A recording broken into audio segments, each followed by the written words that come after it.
Welcome to A Podcast for Nerds, the show where two dudes that met as kids discuss our journey with all things nerdy as well as life as we near our 30s. I'm Dakota. And I'm Cody. You're a little delayed on that one. Was I? Just a little bit, but we're going to keep rolling with it because I like that take. I thought I said it in time. What?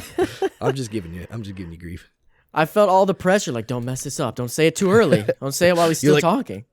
You're like, I'm Bob. What was my name? Oh my God. I can't remember. It's like that episode of Dexter's Lab when he's dreaming about taking his big test and he's nervous and he's like, and he looks on the paper and it says 2 + 2 and the time is running out and he's like, and at the very last second he writes Mount Rushmore. Man, I vaguely remember that. I'm glad I remember it even a little. But my cousin Brittany and I, we laughed so hard when we saw that because we both were like, It is the wrong answer. Yeah, that's why it's funny. Test. Yeah. So, but he was just dreaming, so it's okay. Actually, it's pretty. It's kind of funny. Dakota was just saying he doesn't know how many takes he's gonna have to do of that intro, and then just nailed it first time. We're still not used to it yet. I still had to read it though. I'm gonna get to the point where I'll be able to look right at the camera. That's my goal. Is I want to be able to look right at the camera and not even need that. Right. It's gonna change though. Once we turn 30, we're gonna have to change it from saying near our 30s. Yeah. End of the year. It's coming. Well, now that we've got that out of the way, Cody, how are you doing, sir? I'm doing pretty good. How's your week been? It's just been busy. Doing stuff. Quiet on that side of the world? I don't think it's been very quiet on that side of the world. On this side of the world? On that side of the world. It's pretty loud over there on that side. Why is it loud? Philippines. Not in your area, but that's still your side of the world. I guess so. You're talking with Russia and Ukraine? Yeah. Yeah, it's not exactly Philippines, but it's closer. You're half of the world. You're half of the planet. Us. It's closer to us than to you, yeah. Yeah. Yeah, for sure. It's been interesting. Actually, you know what? I'm going to go ahead and get that out of the way. There is something I want to say about that. We're not going to go too deep in. I just want to get it out of the way because I don't like getting super serious or political on here. But, well, I guess if you're going to say something about it, yeah, people need to know this is filmed in advance, so we don't know what's happening when this comes out. Things could have absolutely blown over, and this might be dated real quick. But if that's not the case, the thing I need to get off my chest is, one, I actually have a friend from Ukraine, like from high school. She was an exchange student, and she was we were fairly good friends, hung out a handful of times, and, still not keep in contact, but we communicate every now and then. I usually tell her happy birthday, so does she, blah, blah, blah. She lives in Chicago right now, so she's fine. Her family is still back there. And so that's, in a sense, it's kind of personal to me. Obviously, it's not about me, but in a sense, so it is kind of personal because I know someone from this place that's being horribly devastated right now. But what I really want to get off my chest is history has condemned every single leader that has done something like this. History has condemned them. They will never be looked upon favorably.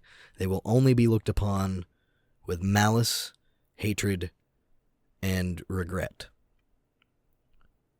That's what Vladimir Putin is now. That's his legacy. And he's okay. In today's age where we know that we condemn tyrants, that's what it just, I can't fathom that in today's society how we can have someone that is the leader of such a huge country just have blatant, uncaring I just don't understand how someone could be this cruel of a person in today's lack of humanity. Age. I don't get it. I really don't. I just don't get it. It's something that will probably bother me until it gets resolved. But that was my piece I needed to say is history will condemn you. History is going to condemn you, Vladimir Putin. I know you're watching. Big fan. But history will condemn you if this doesn't get resolved. And you will not be remembered fondly. Every leader like this has always thought, I will be the one remembered for great things. I will be the one that will Hitler, Stalin, Vlad the Impaler, another Vlad the Impaler, Idi Amin, all these, Saddam Hussein, for God's sakes, Kim Jong-un and Il. I mean, we have already condemned all these people to, which in my opinion is a fate worse than death, really, because not only you're going to live on, but not positively. You're only going to live on in hateful infamy. And why would anyone want that to be their legacy in today's age? They do still live on, though. Maybe that's the thought. Living on at all is better than being forgotten. I guess. But I don't think so.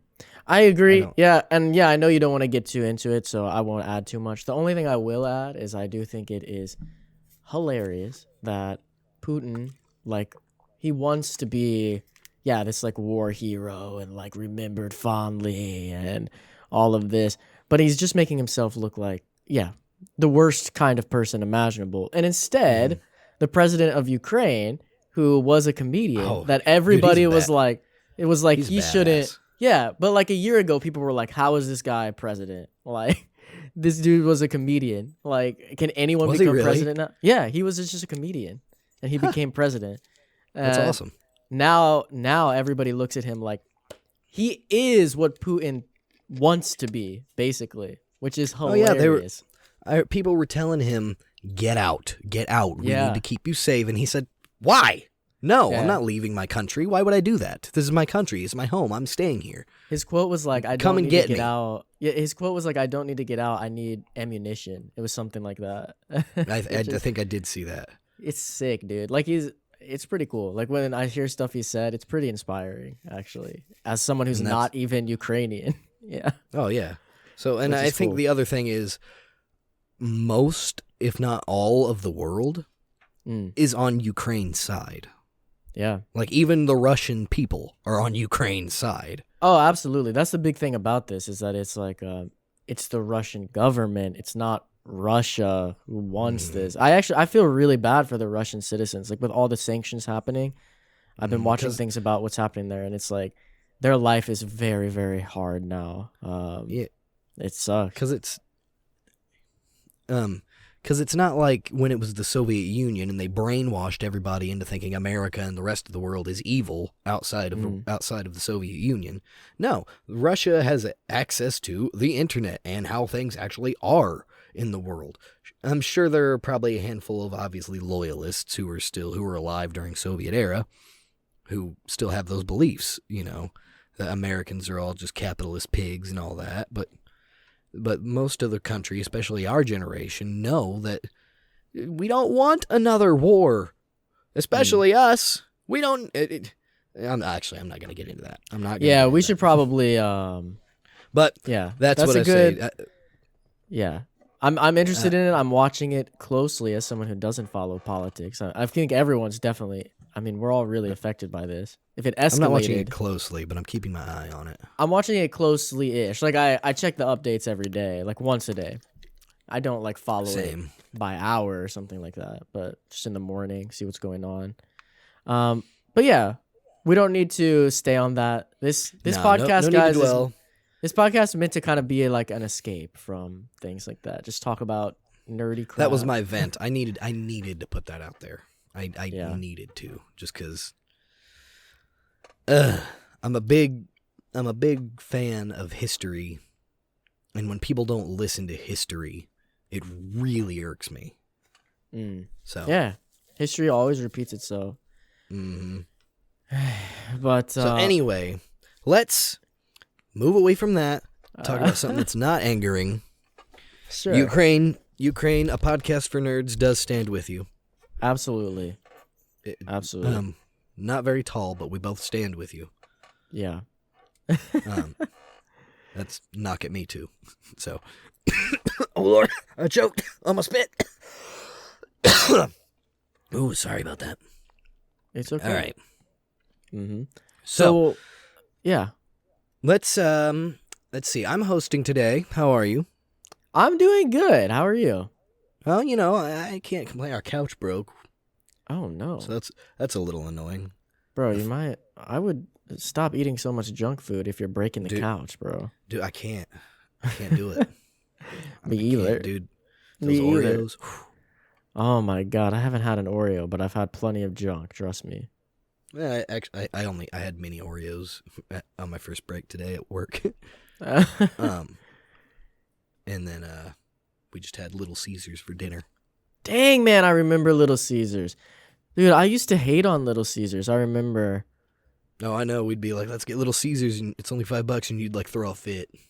But after living in the Philippines, man, Little Caesars is some good pizza, dude. Do they not get good pizza there?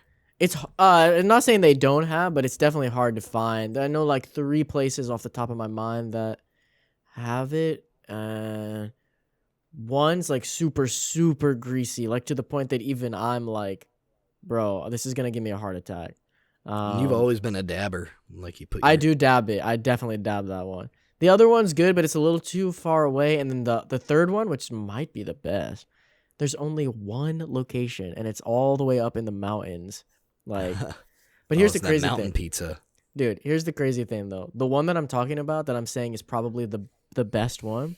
It just tastes like Jack's frozen pizza. That's like really the best. That's the best you're finding. Yeah, I mean Jack's is good. I like Jack's, don't get me wrong, but it's no DiGiorno, and it's no Papa John's. It's no, we're not getting. What frozen pizza I've grown a love for? Tombstone. Tombstone's good. I really like Tombstone. Yeah. You're not gonna like this because I know you don't like this pizza. Oh, really? Yeah, because you one time you're like, oh, this brand is gross. I hate it, but I've learned to like it a lot, and that's Red Baron pizza. Oh, I probably said it's gross.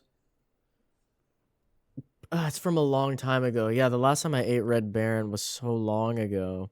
I'd have to try it again. Try it again when you come. Maybe we can do that for the show. We could try different frozen pizzas. Yeah. Tombstone is surprisingly good to me. Tombstone gets hate sometimes. Like, I've heard it get hate at least. The best is DiGiorno by far. I mean, there's no doubt. Yeah, especially the rising crust DiGiorno. It's like, dude, we got the stuffed crust recently with the DiGiorno. Not bad. I'm afraid it's still good.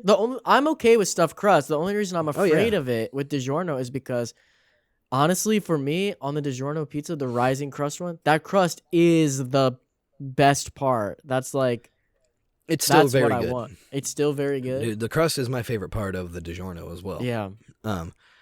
Because my favorite thing to do with any pizza is I never eat down to the bit of the crust. Of course. I always leave just a little strip of pizza, and then I turn it to the side, just hot dog it. That's what I do too. Though I do a little extra. I always, at least for the very last piece of that I'm gonna eat. So the last piece of the pizza, if I eat a whole one by myself, which if you eat a whole rising crust DiGiorno by yourself, it probably isn't advisable. But I've done it. I've done it. We've all been there. My favorite thing to do. I know you don't really like pepperoni, right? You're like cheese and sausage guy. Yeah, sausage, bacon. I like pretty much every meat but pepperoni or salami. So weird, dude. I don't understand that. To this day. And I can't even stand the smell of it. Really? I hate the smell of pepperoni because I smell it and then it makes me think, ew, gross, pepperoni. And then every now, because when Ariel and I, we get a DiGiorno or pizza, we get the pepperoni sausage mix, and then we move all the pepperonis over to one side. Why? Does she like pepperoni? Oh, she loves pepperoni. Oh, okay, I get it. She gets like the packs of pepperoni and will like eat those as a snack. Oh, me too, dude. When I was on keto, because pepperoni is so like great for keto, I would just like eat so much pepperoni. So good. When's the last time you had pepperoni? Like a few weeks ago. I accidentally took a bite of pepperoni and gagged. Okay. I didn't gag. It's not that bad. I can tolerate it if it's in little cubes where it's like a subtle taste. You mean like like Pizza King? Well, they put a lot though. They put a lot of little cubes. If it's subtle and it's not a ton, I can tolerate it if it's little chunked cubes. But if it's big old fat crunchy slices, a lot of it's also the texture to me. Because I'm a big texture. I'm a big texture person too, but not for something like that. Mine's like slimy stuff. See, for me, it's crunchy. I can't take soft food with crunch. Depending on the food, but with pizza, I can't take. Like, I'm expecting doughy, not crunchy. Okay. Until I get down to the crust, and then it's gonna be a little crunchy. But yeah. Sorry guys, I mentioned Pizza King. That's like a local place where we grew up. You might not have had that. If you ever come to Indiana, try Pizza King because it's like. Now, me and my wife get in a debate on this. Oh God, here we go. No, where she's from, there's a place called it's Casano's, right? It's Casano's. And I'll get to that. So Pizza King, there's Pizza King, and they're just Pizza King. And then this place is called Casano's, the Pizza King. And they were established 5 years before Pizza King was established. Okay. Now, her argument is that Pizza King is not the Pizza King, that Casano's is the Pizza King because they did it first. Okay, I get that. My argument would be that both are local shops who probably don't know about each other at all. Pizza King's a chain, dude. It's not local. No, it's a chain, but it's a local chain. It started in Indy. I mean, it's growing more and more. It started in Indy? I didn't know that. Yeah, it's from Muncie. You didn't know that? Dude. Yeah, Pizza King is a local chain. I'm not even sure if they're out of Indiana. I've never been to the original. Yeah, we should go. Ooh, that'd be fun. The OG Pizza King. I wonder, like, what part of town it's in. There's some of Muncie can be a little questionable. How many times have you been to Muncie? Not many. Only a couple. I've been there enough. You're fine. I've been there enough. You'd be fine to walk around. Actually, I'm thinking Anderson. I'm more thinking Anderson. The thing about Anderson and Muncie is Anderson is a little worse than Muncie, but it's getting better because a lot of our generation is starting to move there because it's very affordable to buy a house there. And rent is way affordable there. It's like $600 for like an okay place. Cool. Whereas where I live currently in the town, I'm lucky where I'm at now, but it'd be like $1,200-$1,300 for a decent place. Not even a good place. Oh yeah, rent right now is ridiculous. It's insane. Yeah, I'm sure. Well, anyway, what was I getting at? The whole point. Okay, with the Pizza King debate, I'm sure they don't even know each other exist, so it probably doesn't matter. Not. But the question is, which one tastes better? And for sure, it's Pizza King. I don't even have to quit. Come on. Casano's is real. So they're both. Casano's is actually really, really good. I prefer Pizza King because it's a thin crust pizza that still is doughy. It's very doughy, but it's still thin crust. There's something they're doing at Pizza King that's just like, I don't know, man. It's their sauce for me. That pizza sauce it's what I like. A lot of sauce on my pizza, and Pizza King's sauce mixed with all that cheese and other herbs and ingredients that they do. Now Casano's is very good, but it's a straight up thin crust pizza. Straight up thin crust. I'm sure they have a fluffy crust or whatever, but they're known for their thin crust, and it's good. Like, I could sit there and the pieces are still square like Pizza King. It's not near as messy as Pizza King. I love the mess of Pizza King, though. I love it. It's like all over my hands a little bit. Like, not all over. I'm not a beast, but like, I don't know, man. Messy food is hard for me right now. See, my beard, I've let it get a little long. I'm going to trim it down sometime this week. So next time you see me, I'll probably be a little thinner. But when my beard gets bushy like it is right now, eating anything is a chore. Yeah. I mean, I watch Good Mythical Morning. I see what Red has to go through. So. Oh yeah, that's why he takes such big. He does, yeah, yeah. I have to do the same because otherwise you're just cramming it into your beard. I can tell he's gotten annoyed with it too because he's to the point on GMM where like stuff gets in his beard and he's like, it's just gonna stay there, all right? It's staying there for the whole episode. Like he like points it out, like I'm not cleaning it up. It doesn't matter. I haven't watched them in so long. You should. They're like at a peak right now. Like, honestly, they're at like the best they've ever been. As a longtime GMM fan, I really believe that. They had that down season in 2013. And then 2013, we didn't start watching sorry. them. It was season 13. I knew it was 13 or something. Yeah, season 13 was crap. And then after that, they've just been like, was that the one where they were like shooting for the stars? Because there was a point when I was like, all right, I'm done. They're not funny anymore. They were doing 4 episodes a day. You remember that? And then it was like looked really yellow for some reason.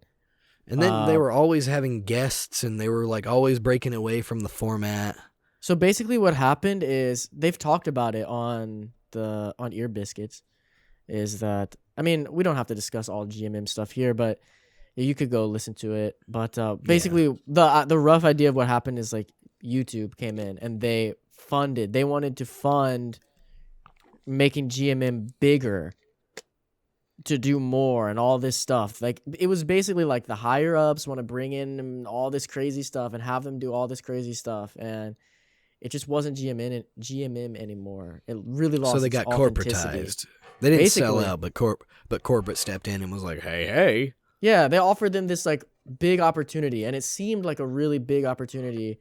And even there's a video where they're like addressing the hate that season was getting, and they sound dude, they sound so bitter. Like, it's unbelievable how bitter towards they sound. The fans or towards the fans, because they thought they were doing something cool. Like, they never get bitter. Well, that's what they've talked about in Ear Biscuits, is how much they regret that video, and that when they watch it, like, they can't watch it, that it hurts them to watch it, because they were saying that they were just putting in like every single day, the whole day, endless hours of work to try to make this, and then the response was so bad. So they're like in the middle of it, and it's that's hard not for our them fault. to see it. Yeah, no, but it means it's hard for them to see it right from the outside. Like, yeah, I mean, I feel it as a creator. Like, when I've had videos where I put like 10 times the amount of work into this one video than the others, and then it just does bad. People don't like it, and yeah, you feel.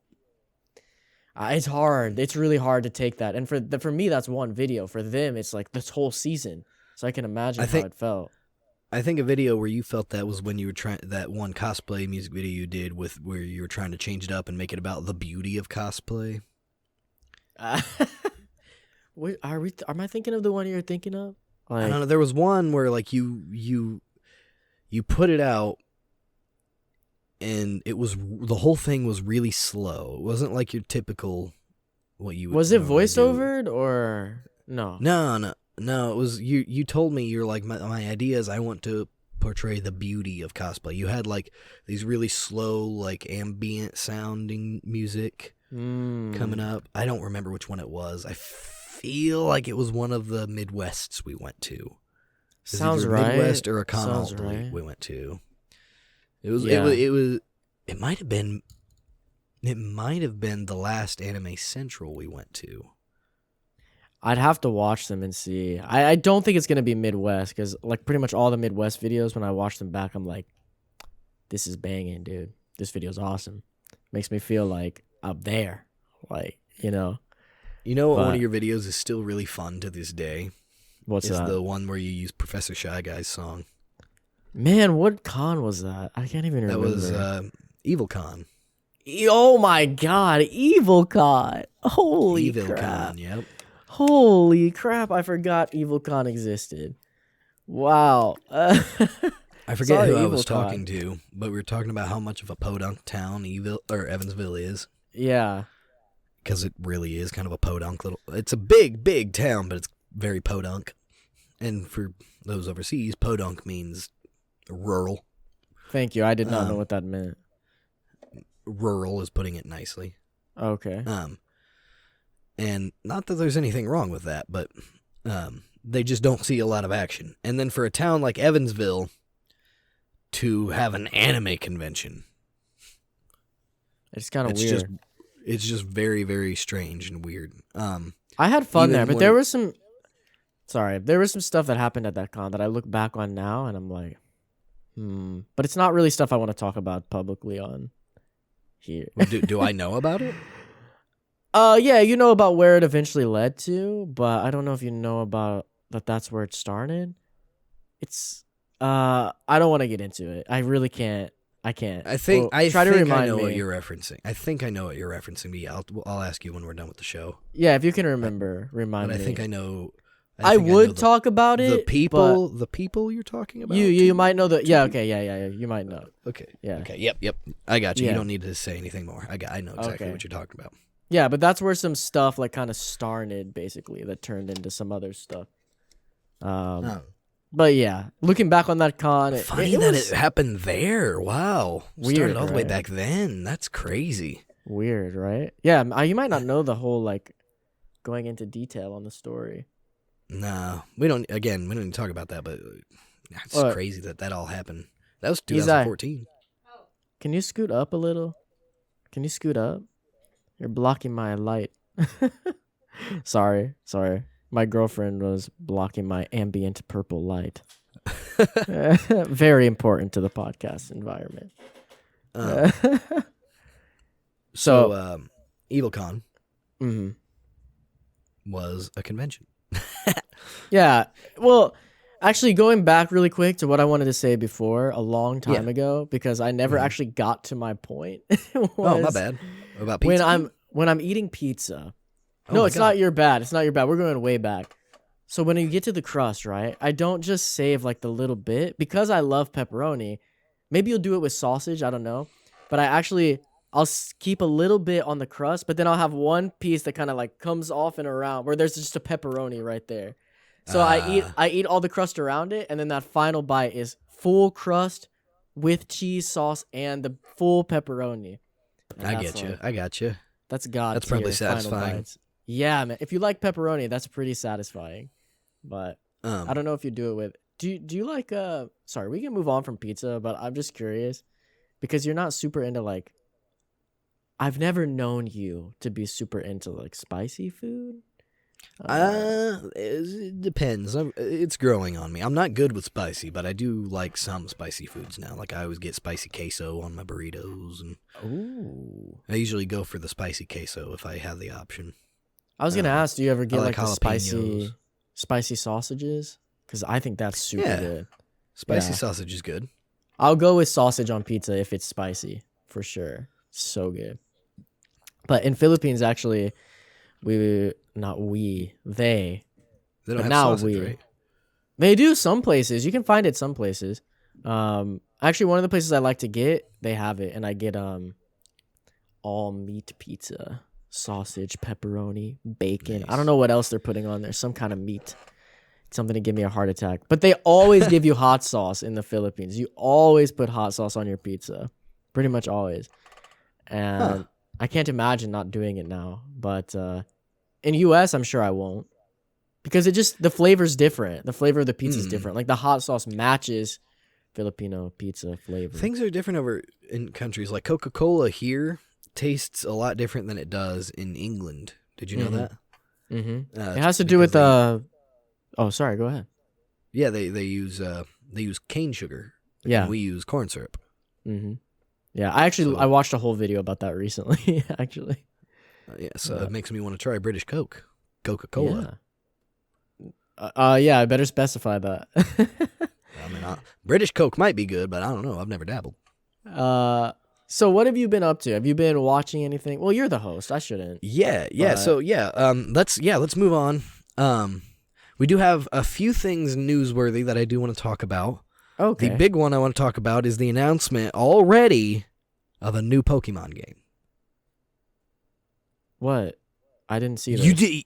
You haven't heard? They already announced a new mainline Gen 9 Pokemon game. Are you serious? Starters and everything have been revealed. No. Go look it up real quick. Nah, I saw it, bro. I'm just playing with you.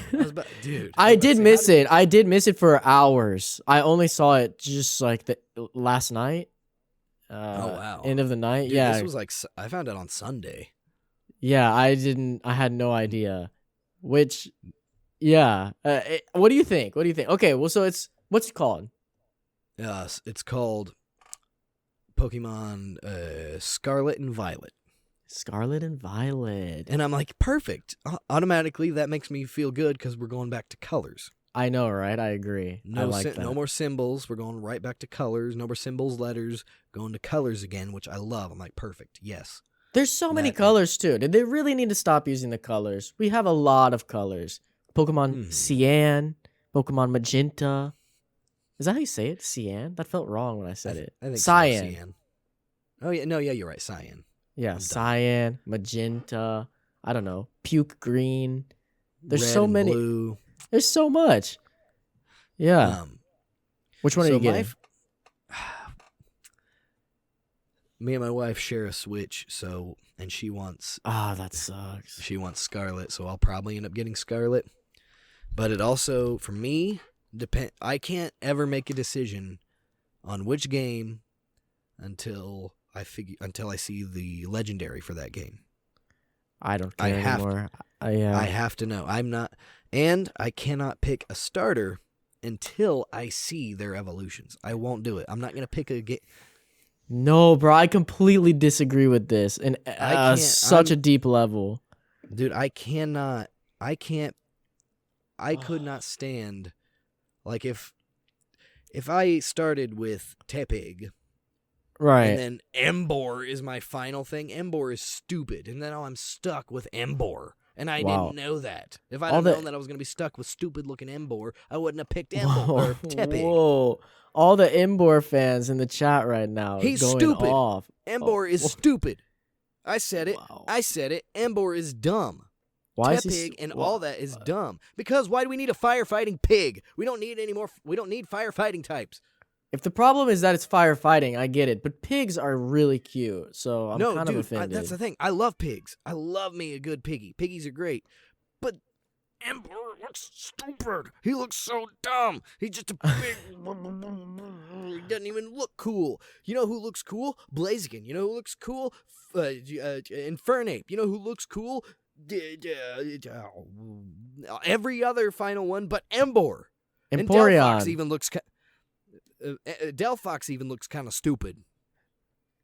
Okay. And I love me a fox and a dog, and you know that. And you know who else looks stupid? Pyroar. Incineroar is dumb. Incineroar is terrible. I hate him. Incineroar? Who's Incineroar? Why can't I not? I should know who that is. Form. Oh, that's why I don't know, because I gave up Sun and Moon. I've never finished it. And see, I was fully gonna pick Litten. When I first saw Sun and Moon I did. I picked Litten. I saw Litten. I said, I'm picking you.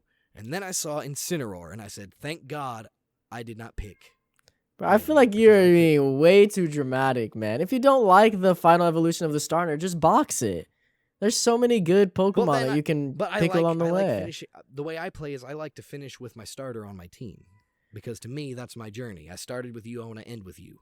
I get that. I don't always keep all the Pokemon. Like, I swap a bunch of the Pokemon out, but I always keep my starter. And if I'm forced to be stuck with a starter that I don't like looking at, I said I completely disagree with you, because I agreed with you at one point. Like, when we were looking at Sun and Moon, and we were looking...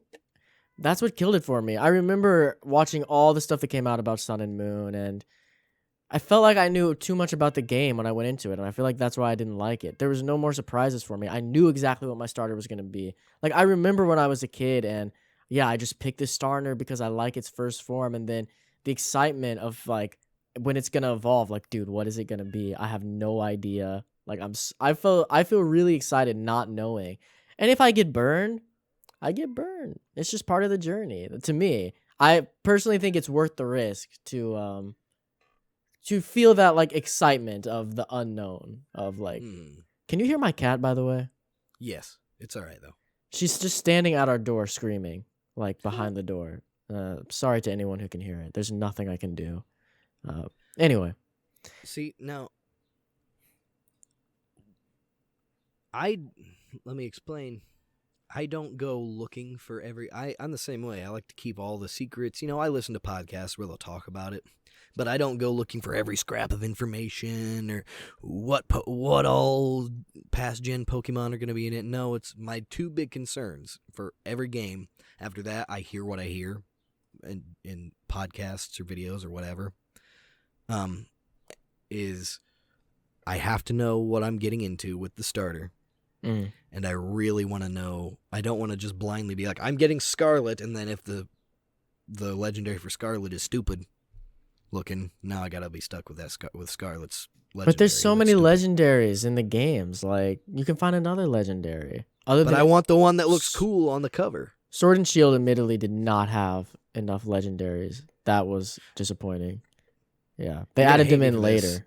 But I think I'm in the minority on this, but that's just because I'm super biased because I love wolves and I love both. I love both of those. No, me too.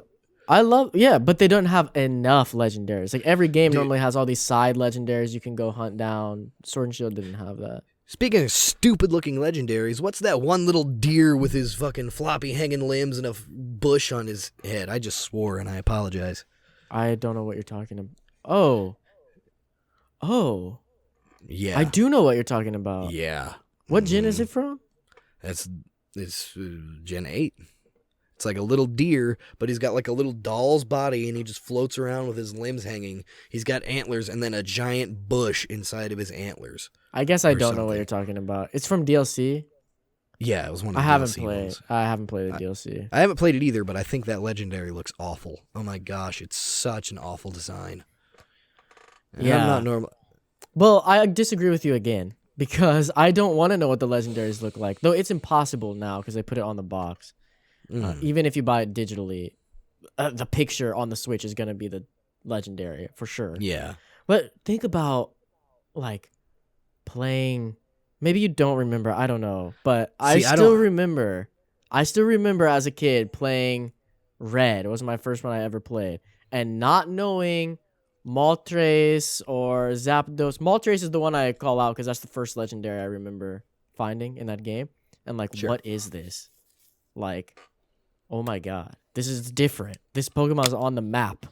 Like, and not knowing what it looked like. And admittedly, it helped that all the legendaries in Gen 1 basically looked dope. So that helps a lot. If they can just make them all look dope, you wouldn't have to worry about it. But no, but they don't do that.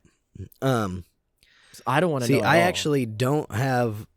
You forget, I only played one Pokemon game growing up, and I didn't even ever finish it. I played Pokemon Red. I remember you playing Red. I remember trading with you. I have a vivid memory sitting outside your like grandfather's shop. We're in the car and we're trading Pokemon on Pokemon Red. I have this vivid memory. It's weird that you have a memory of our childhood that I don't, because I don't recall that at all, but I believe you. I promise it happened. I'm sure some of it's false memory. Maybe we weren't trading. Maybe we were just playing or you were showing me something. But we were definitely outside your grandpa's shop in the car, like in the back of the car, waiting for your parents to do something or something. I don't know what we were there for. But yeah. But see, that's why you say, that you have that feeling of exploring and discovering and seeing. You were so excited finding out the Squirtle becomes Blastoise. Which again, you knew that because of the cover, but I picked Charmander. Oh, you did? I didn't always play water type. That didn't start until Gen 2. But for me, I didn't fully start getting the first Pokemon game I ever got heavily into and beat was Omega Ruby. Oh, for the 3DS, because I had a Game Boy Advance and a DS, but I'd moved on from Pokemon when I had those. I was like, this is kid stuff. Oh, I was in the boat of, they're making too many. Oh, the new Pokemon look stupid, blah, blah, blah, blah, blah. And then I got older and realized, no, this is a timeless for the generations. This is for everybody. Doesn't matter how old you are, this is Pokemon.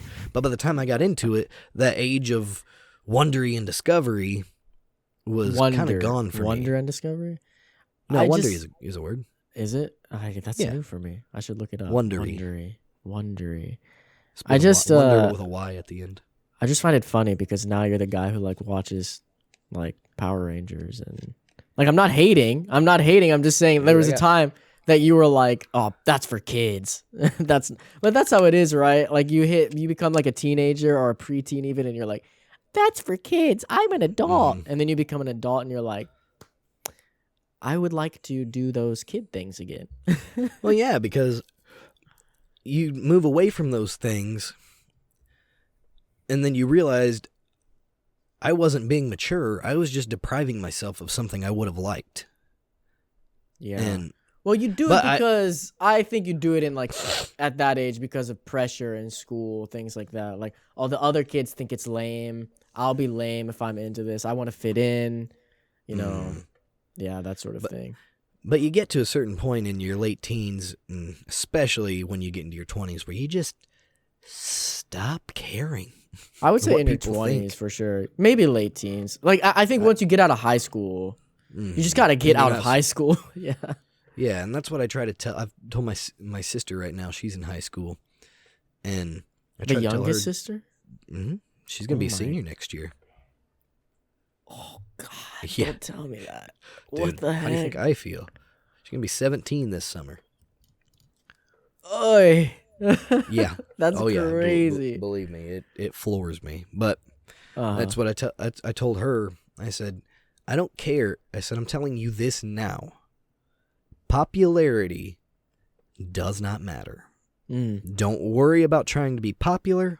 For sure. Don't worry about trying to impress anybody. If people like you and you are popular, so be it. But you are not popular. You are, people like you.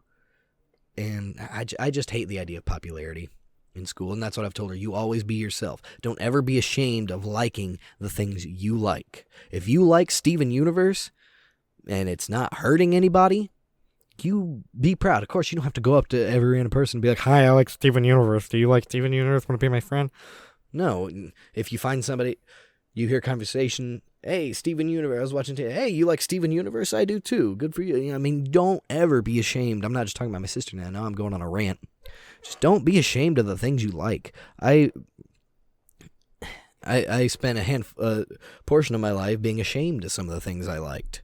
You know, like in high school, and I never would like hide it, but like people were judgy, so I wouldn't like be overly talky. I wouldn't go out and be like, yeah, but I watched Dragon Ball Z with my friend Cody, Well, that would have been bad for you because I was not very cool in high school. People knew I hung out with. See that you weren't in the same boat as I was, where I was a floater. Yeah, now, you were my best friend, but I was a floater. I had friends in literally every little clique. Yeah. I had at least a friend in that clique. You weren't so much like that. You had your group and me, and you kind of hung around that. Every now and then you might branch out if there's someone at the gathering that you're at. But generally you didn't go out of your way to intermingle. You were a lot more introverted than I was, For sure, yeah. Especially back then. Yeah, for sure. And me, I was a social butterfly, I was in choir and I did all these and hung out with people every day where there was a camaraderie. So I was just naturally theater I could kid. Be friends with, I could naturally just fit in any group. I was just able to do that. I couldn't fit in anywhere, like I said, but there was at least somebody in every group that I knew that I could at least talk to. I had a friend within every group. Yeah.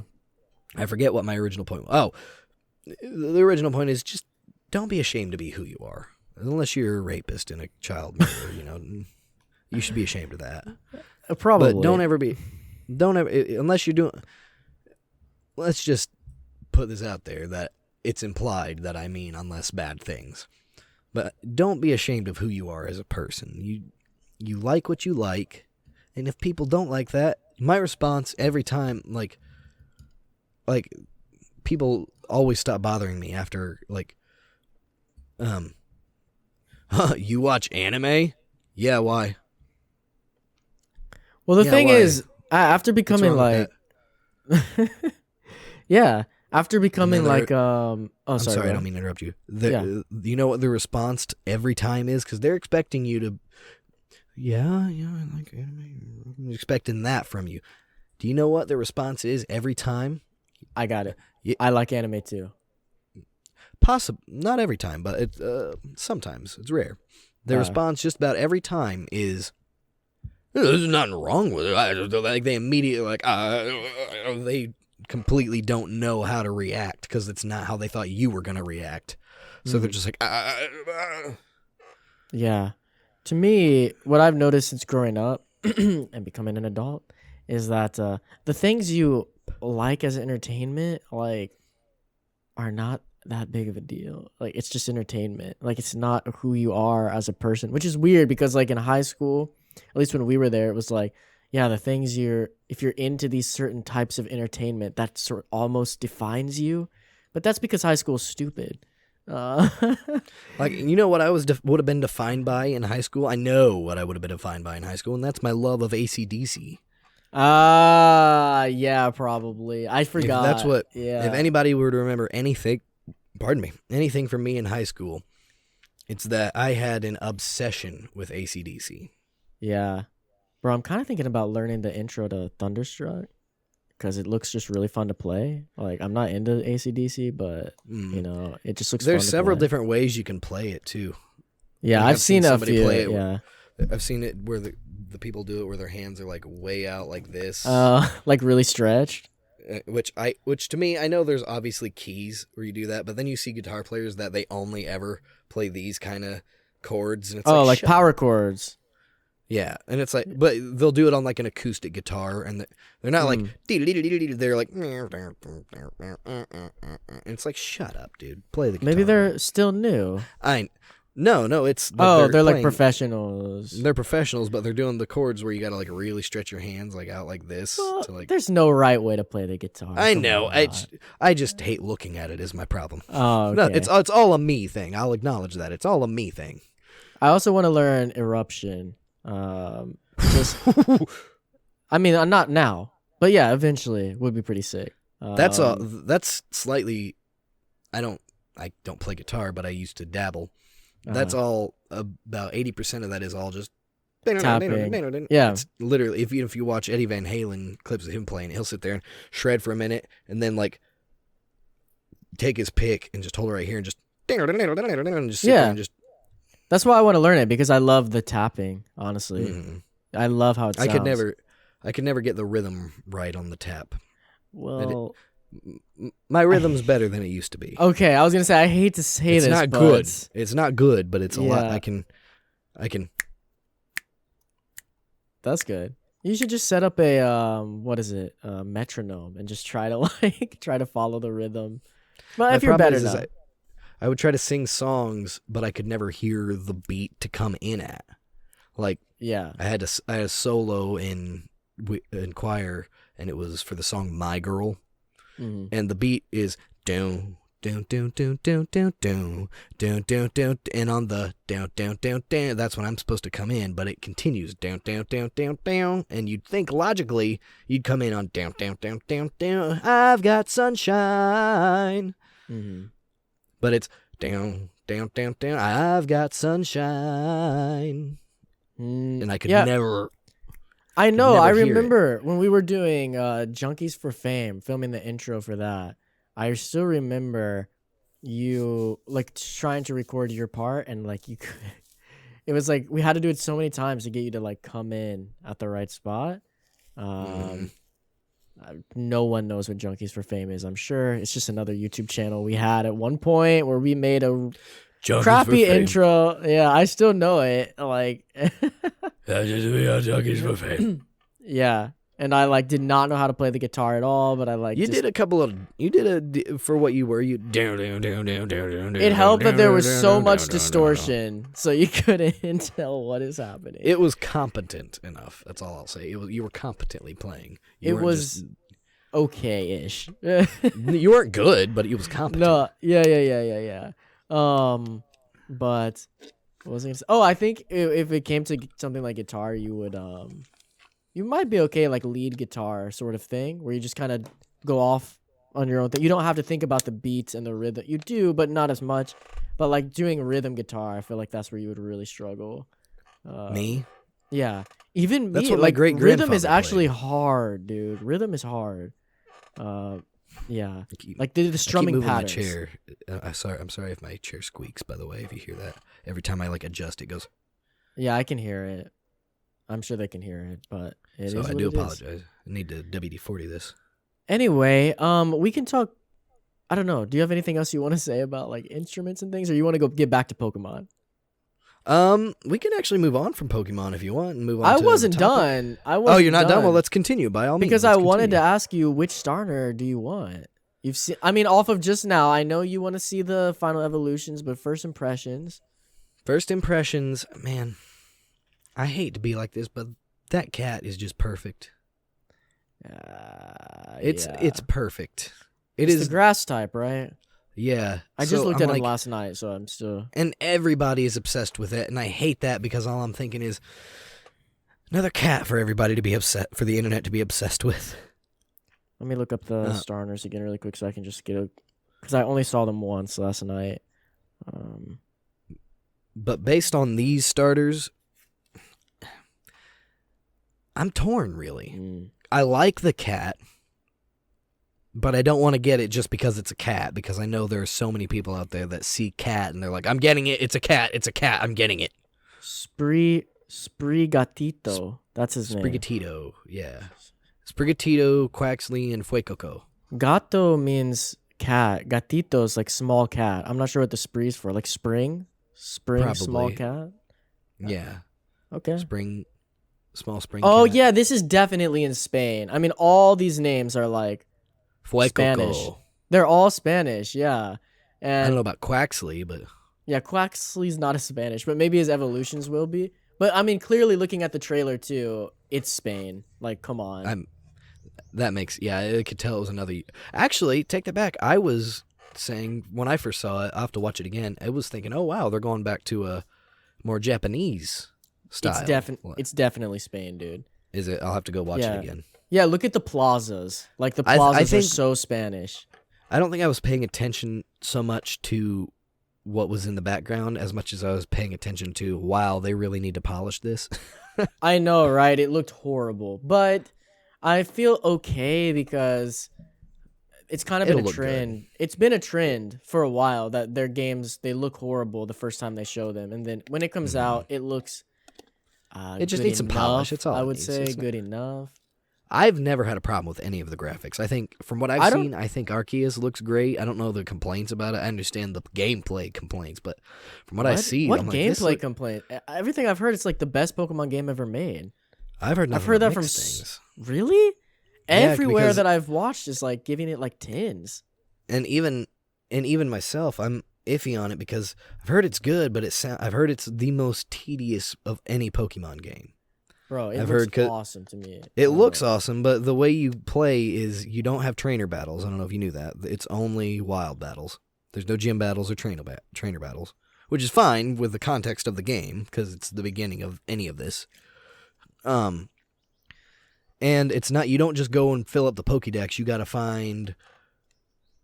to go catch a Psyduck, a certain Psyduck with a certain power, and then you got to go catch another Psyduck in this area, and you got to catch multiples of all kinds of different Pokemon. And I know you like filling up the Pokédex, but for me, it's the journey and the battles. That's why I play Pokemon. I'm gonna be honest with you, bro. I don't really think we should like speculate on it since we haven't played it. Like, I can't really add anything into that. Yeah, I think we should play it before we talk about it. And I'm sure I'll play it at some point, but honestly, I finally just the other day started Shining Pearl the other day. Great game, right? I'll be honest, I think it was just because I was in the mood to play a game, which we'll get into this when we get to our topic of the show, but I was in the mood to play a game, and I didn't know what, so I was like, I'll start playing Shining Pearl finally, and I'll get to playing it. And I was having fun. It's Pokemon, but I guess I just wasn't in the mood for Pokemon because I've never done this before. I fell asleep while playing the game. I've never fallen asleep playing a video game, but I was literally laying there and I just passed out. It wasn't because the game was boring. I just laid down, got comfy. I'd woken up really early that Saturday morning. I woke up at like 6 for some reason. And have you played like 12, Gen 4? Yeah. I played it on the DS a few years ago, and I really, really liked it. I got decently far in, at least 10, 15 hours into it, and yeah, I really enjoyed it. I was having a hard time finding a water Pokemon, but that was my only issue. A water Pokemon? That's weird. The water Pokemon's the one you pick at the beginning. Because you like Piplup, huh? Because I picked the water Pokemon no matter what. The one time where I didn't pick the water Pokemon was when I picked Litten, and then I dropped that game. So I've learned my lesson, and no matter what it looks like, I will pick the water Pokemon. It doesn't matter. Yeah. And it's funny, I typically go for fire, unless it's stupid. Charmander, Typhlosion. But then when you get to Gen 3, I usually pick Trico. Because I don't like firefighting. I don't like Blaziken that much. He's cool, but whatever. How on earth are you gonna sit here and tell me that you pick Trico over Mudkip? Yeah. That is disgusting. Dude, Trico's a dope little lizard. He'll just chill on your shoulder. But and then he turns into this awesome Godzilla thing. Man, he's so cool. But did you see Mudkip? Yeah. He's all right. He's cute. I can let you pass on Gen 2. As much as I am like a massive fan of it is Totodile and Feraligatr, but Cyndaquil is sick. So I can let you pass. Cyndaquil is my favorite Pokemon. Like my absolute favorite Pokemon. I mean, I've got to be honest. Gen 2 probably has the best starters, in my opinion. Just all around, I love all of them. Well, it's because they don't try to go too hard with them. They're grass, fire, water. Yeah. None of them are like grass fighting, firefighting, or any of that. It's grass, fire, water. And that's it. That's all you need. Well, that's what they're doing for Gen 9, but I just realized it kind of sucks. I'm ready for them to really? switch it up. Yeah, I'm looking at it right now. They're straight grass, straight fire, straight water. I'm okay with that, to be honest. I think I'm okay with them going back to formula on that. Give me a Ghost Starner, bro. Fire Ghost, actually, yeah. No, not Fire Ghost. Ghost. No. I want Ghost, Psychic, and Fighting, something like that as the starters. Like really switch it up, like straight. Why does it always have to be grass, fire, water? Always. I'm a stickler for tradition, so I'm okay for that. So I'm okay with that. I don't really. But you have 8 generations you can go back and play. I see what you're saying, but you got to consider. You also have to consider that we played 8 generations, the 9 coming up soon, but this is going to be somebody's first intro to Pokemon and how a Pokemon game works. And then if you start this game with 3 different ones, and they're like, well, maybe I'll go back and play the other ones, and then they're all fire, grass, water, fire, grass, water, fire, grass, water, then they're going to be like, oh, this is dumb. Why will they say it's dumb? I don't see why they would say it's dumb.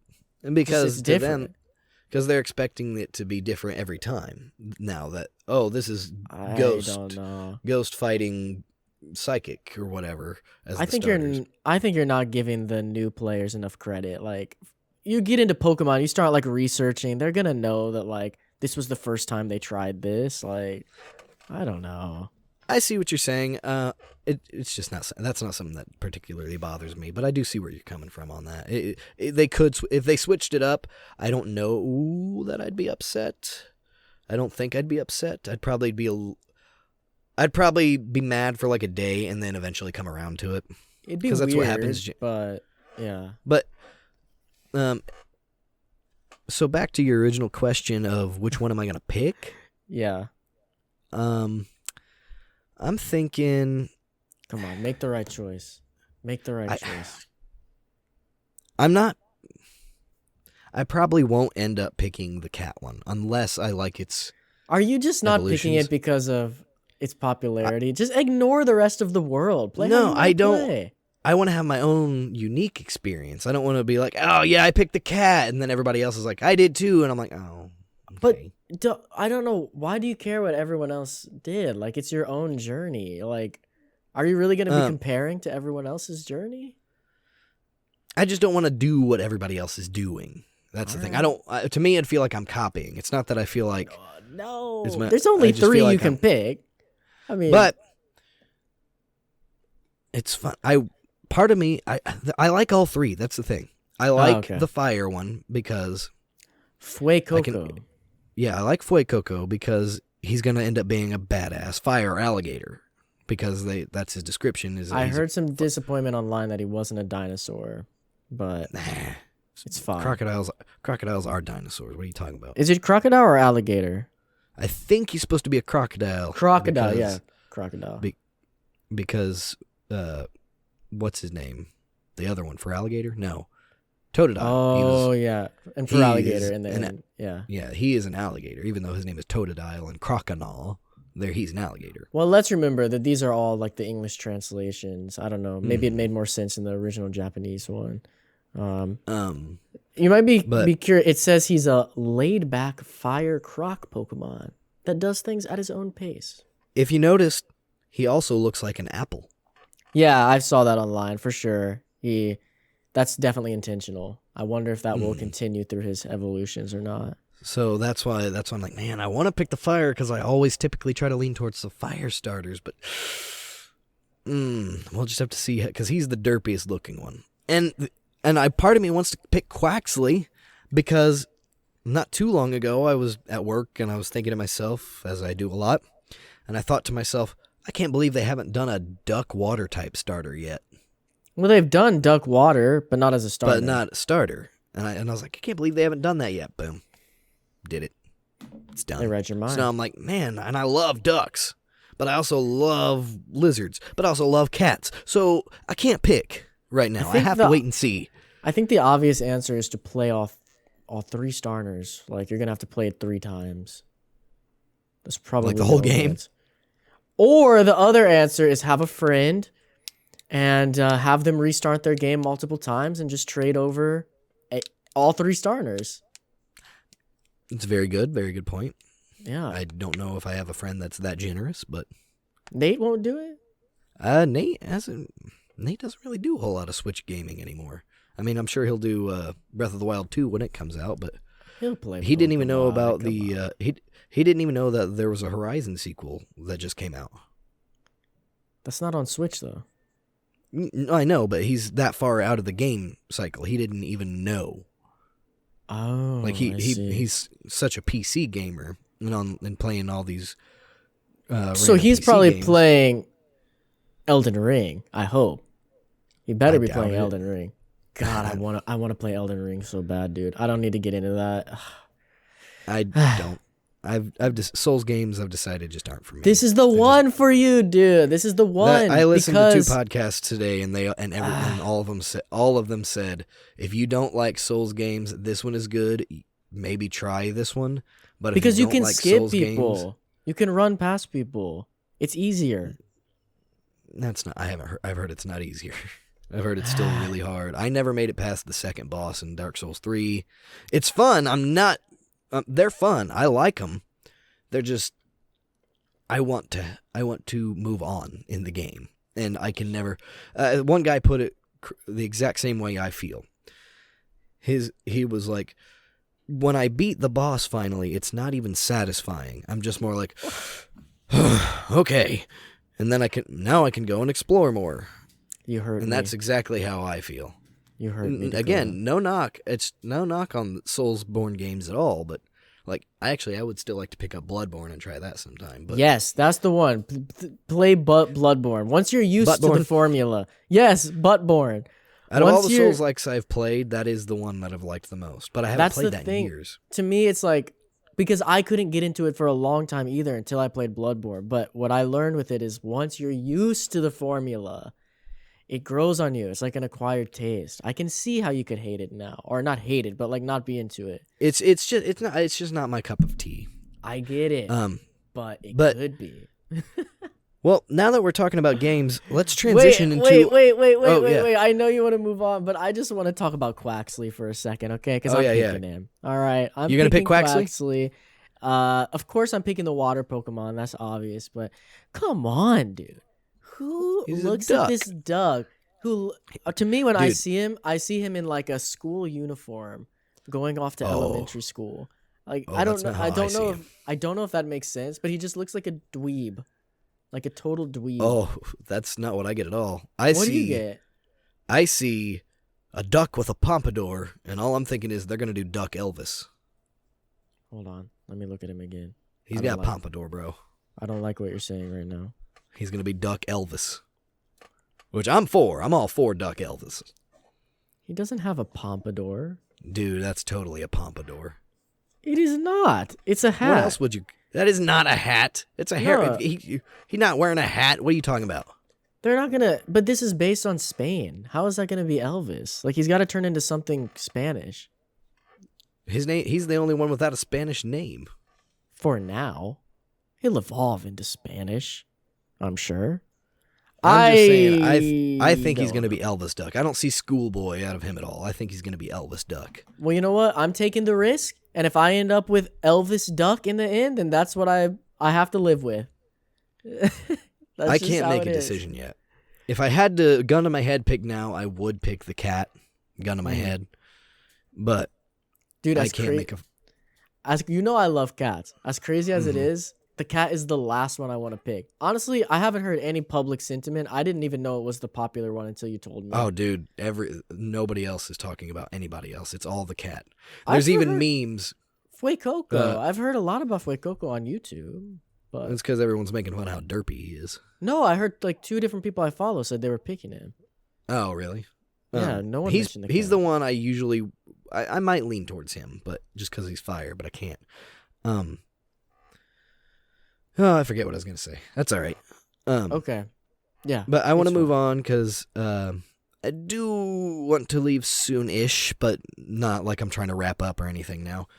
I had to take care of some stuff earlier and got a later start than I wanted to. But I want to move on to the topic of the show today, and the topic of the show is essentially wasn't the topic. Wow. No. Okay. Topic of the show today is going to be we're going to bring out actually a bit, I guess is what they're called. Segment. We're going to bring out a segment. Topic of the show is going to be, what are we consuming? Oh, really? Yes, and I feel as though we both would have a lot because I've actually consumed quite a bit lately. Me too. Do you want to start or do you want me to start? Or you want to go back and forth? Let's go back and forth. First thing, I'll start. First thing I consumed starting, I guess. By the way, what are we consuming, to be clear, is like just talking about any media that we've been consuming. It doesn't necessarily mean food. Books, comics, shows, movies. I know it might sound like food, games, but it's unless you ate something. Unless you ate something really noteworthy, maybe leave it out. Did I eat anything noteworthy? I don't think so. I didn't. Pretty underwhelming meals lately. Yeah. No, Ariel made something recently. What was it? I forget. She made something pretty tasty the other day. Oh, it was just Hamburger Helper. Oh no, she made lasagna last week. Ariel made homemade lasagna, and that was pretty good. I've never had lasagna. I don't like ricotta cheese, at all, and so my wife was lovely and made it half ricotta, half no ricotta. Okay. And if you don't like cottage cheese, you won't like ricotta cheese. I've never had ricotta, or maybe I've had it, but I didn't realize it. I've never eaten ricotta cheese and known it. It's a very dry. Lasagna is very gooey. If you've ever had spaghetti, it's a lot like that, but it's also never cheesy. had spaghetti. No, I'm just kidding. I'm just kidding. I eat spaghetti all the time in the Philippines. Yeah. I was about to say no way, but anyway, what's your ricotta? Ricotta is very dry and it goes against the texture and textures anyway. For me, the first thing I'll say is, I've watched all of them before, but we didn't get very far. But Nate and I and Ariel, we've our friend Nathan, friend of the show, Mr. Chaos. Yeah, or Nacho. I think he's Mr. Nachos now. Whatever. Or he might be something completely different. I have no idea. We've been trying to plan it for a while, and we finally got to start on this past Sunday, and I think that was the 20th. And no, it wasn't. Doesn't matter. We finally started marathoning chronological order all the Marvel movies. Oh, cool. Okay. And so, we started with Captain America. We made it to Chronological. Sorry, chronological. Okay. Yeah. So we started with the first Captain America, and then the next one chronologically is Captain Marvel.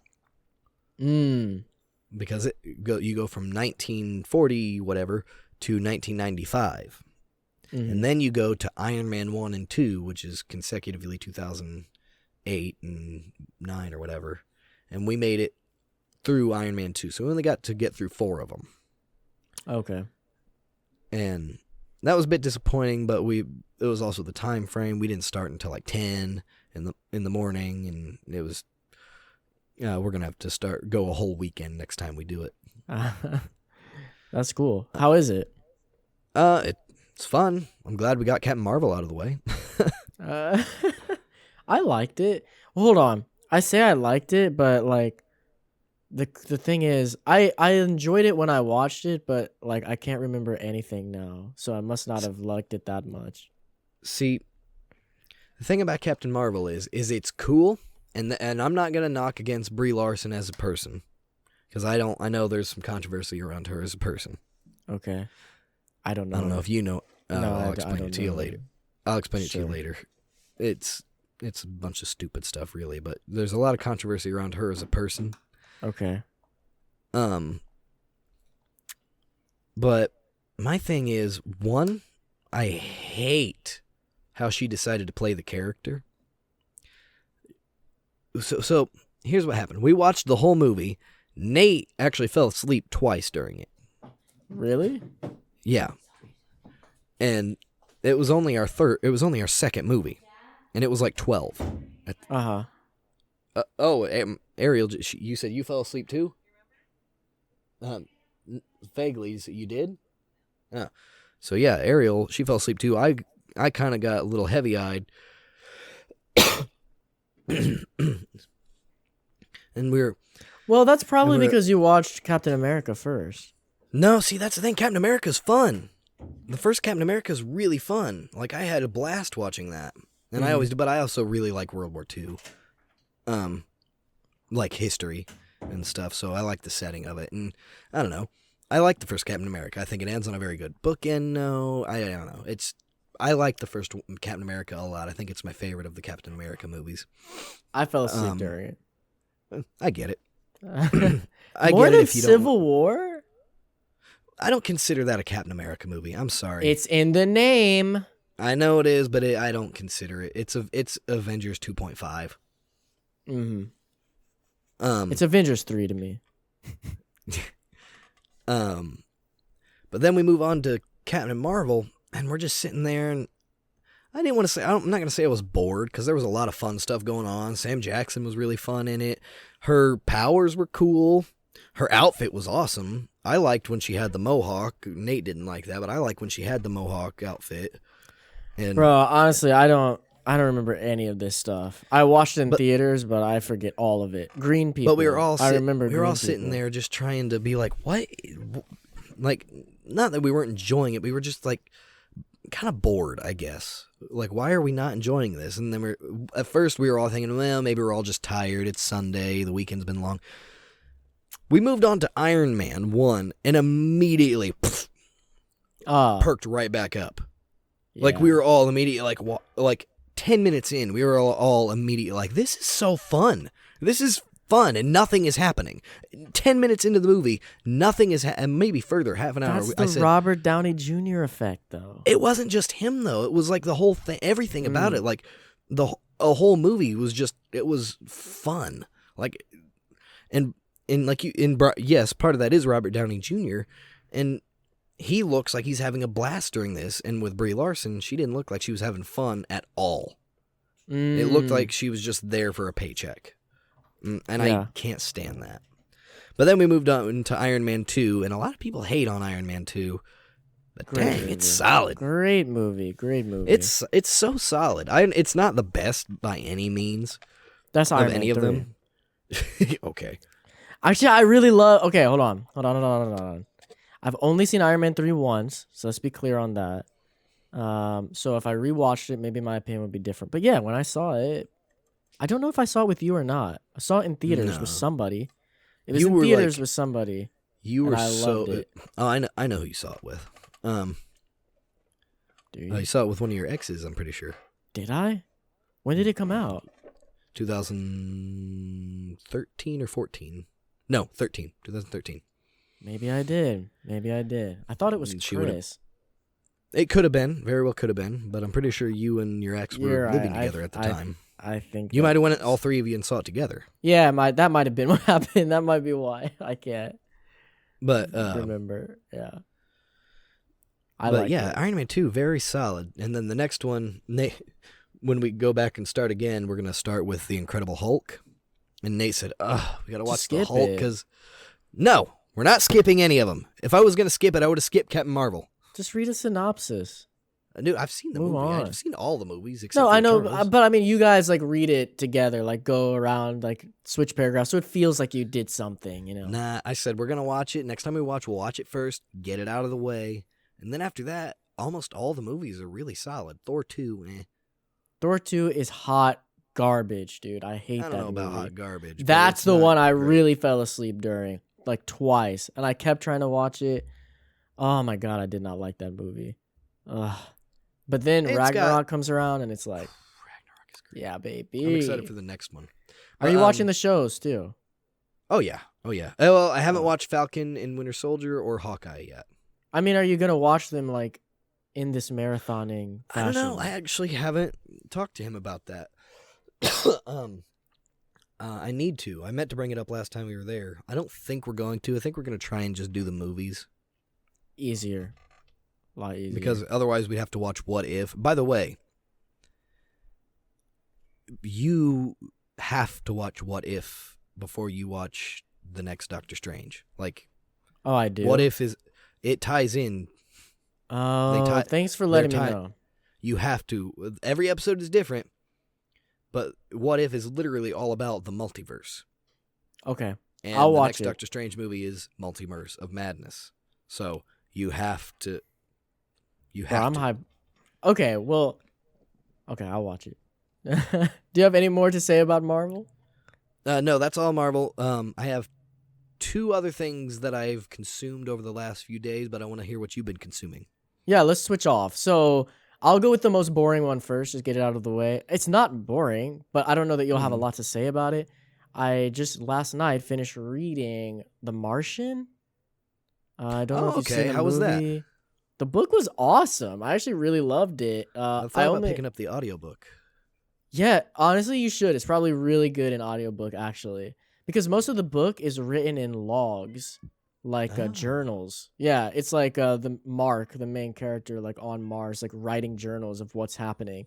So it would probably be cool. It would probably just feel like a voice log if you listen to the audiobook. It's actually probably really nice. But yeah, it was really good. Have you seen the movie? No, I haven't. I heard it's great. Yeah, I hadn't seen the movie either. I only read it because everyone said the movie's good, and then I heard people saying the book is better, which they normally say, and I'm like, well, I was reading Game of Thrones. I'm on the second Game of Thrones book, Song of Ice and Fire. Yeah. And then but man, is it long, and it's good. I love it, but there are slow parts for sure, and I'm just at a part where I'm like, oh man, let's get to something a little more interesting. So I wanted to take a break and just pick it up. I saw a meme one time where someone took, those like page markers that's like tape you put on your book to stick out and mark. Someone put a page marker, and there were like at least 20 in this book, Game of Thrones, and they said, I put a page marker on every page where George R.R. Martin goes into explicit detail about a meal.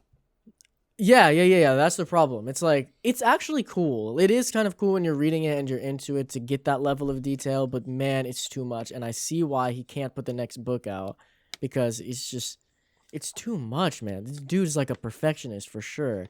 Like, oh my God. Like there's like half of a chapter that's just like explaining a setting. And it's like, bro, I get it. Let's do the story. Which is totally opposite of The Martian, but I forget which Harry Potter book it was, but one of them, I think it was the third or fourth Harry Potter book, J.K. Rowling had to go and pretty much she was almost done with the book, I think, and then she had to go and like rearrange all kinds of things because she realized that she had a huge plot hole. Really? That she like could not be overlooked, so she had to spend the rest of what was left trying to like recorrect the plot hole that she'd made. I didn't know that. That's interesting. I wonder which one it was. I think it was either 3 or 4. That's crazy because 3's the one where like, you know, that's where like most people say that's where it gets good. I think it was 3 because I think that's the one with time travel. Yes. So yeah. There's a lot of space there for plot holes. You're right. Mm-hmm. So I think it was probably if you work yourself into yeah. So, but anyway, the last thing about The Martian. I just wanted to say the last thing I want to say about The Martian. Anyone who's thinking of reading it, or if you're gonna listen to it, just go in expecting like this author is really good at writing like personal, like one person story, like. The main character stuck on Mars. He's really good at writing from his perspective. But sometimes it switches back to Earth. And he is not good at writing like interpersonal relationships like between characters. Like the main character who you're with most of the time feels so well written, such good personality, but every other character just feels like cut and paste from any like generic random action movie character like they all felt so generic and like I couldn't care less about any of their dialogue. I mean, the thing that happens with them is interesting, but it's like every time it goes to them, I'm like, oh, can we just get back to Mars, please? Like, I don't care. It's basically like Assassin's Creed when you go out of the Animus nowadays. You're like, oh my God, please. Used to be like, okay, we're moving forward. We might talk about that later, so we'll come back to that. That's all I have to say on The Martian. Yeah, that's why this week's topic is what are we consuming? Because I want to talk to you about that.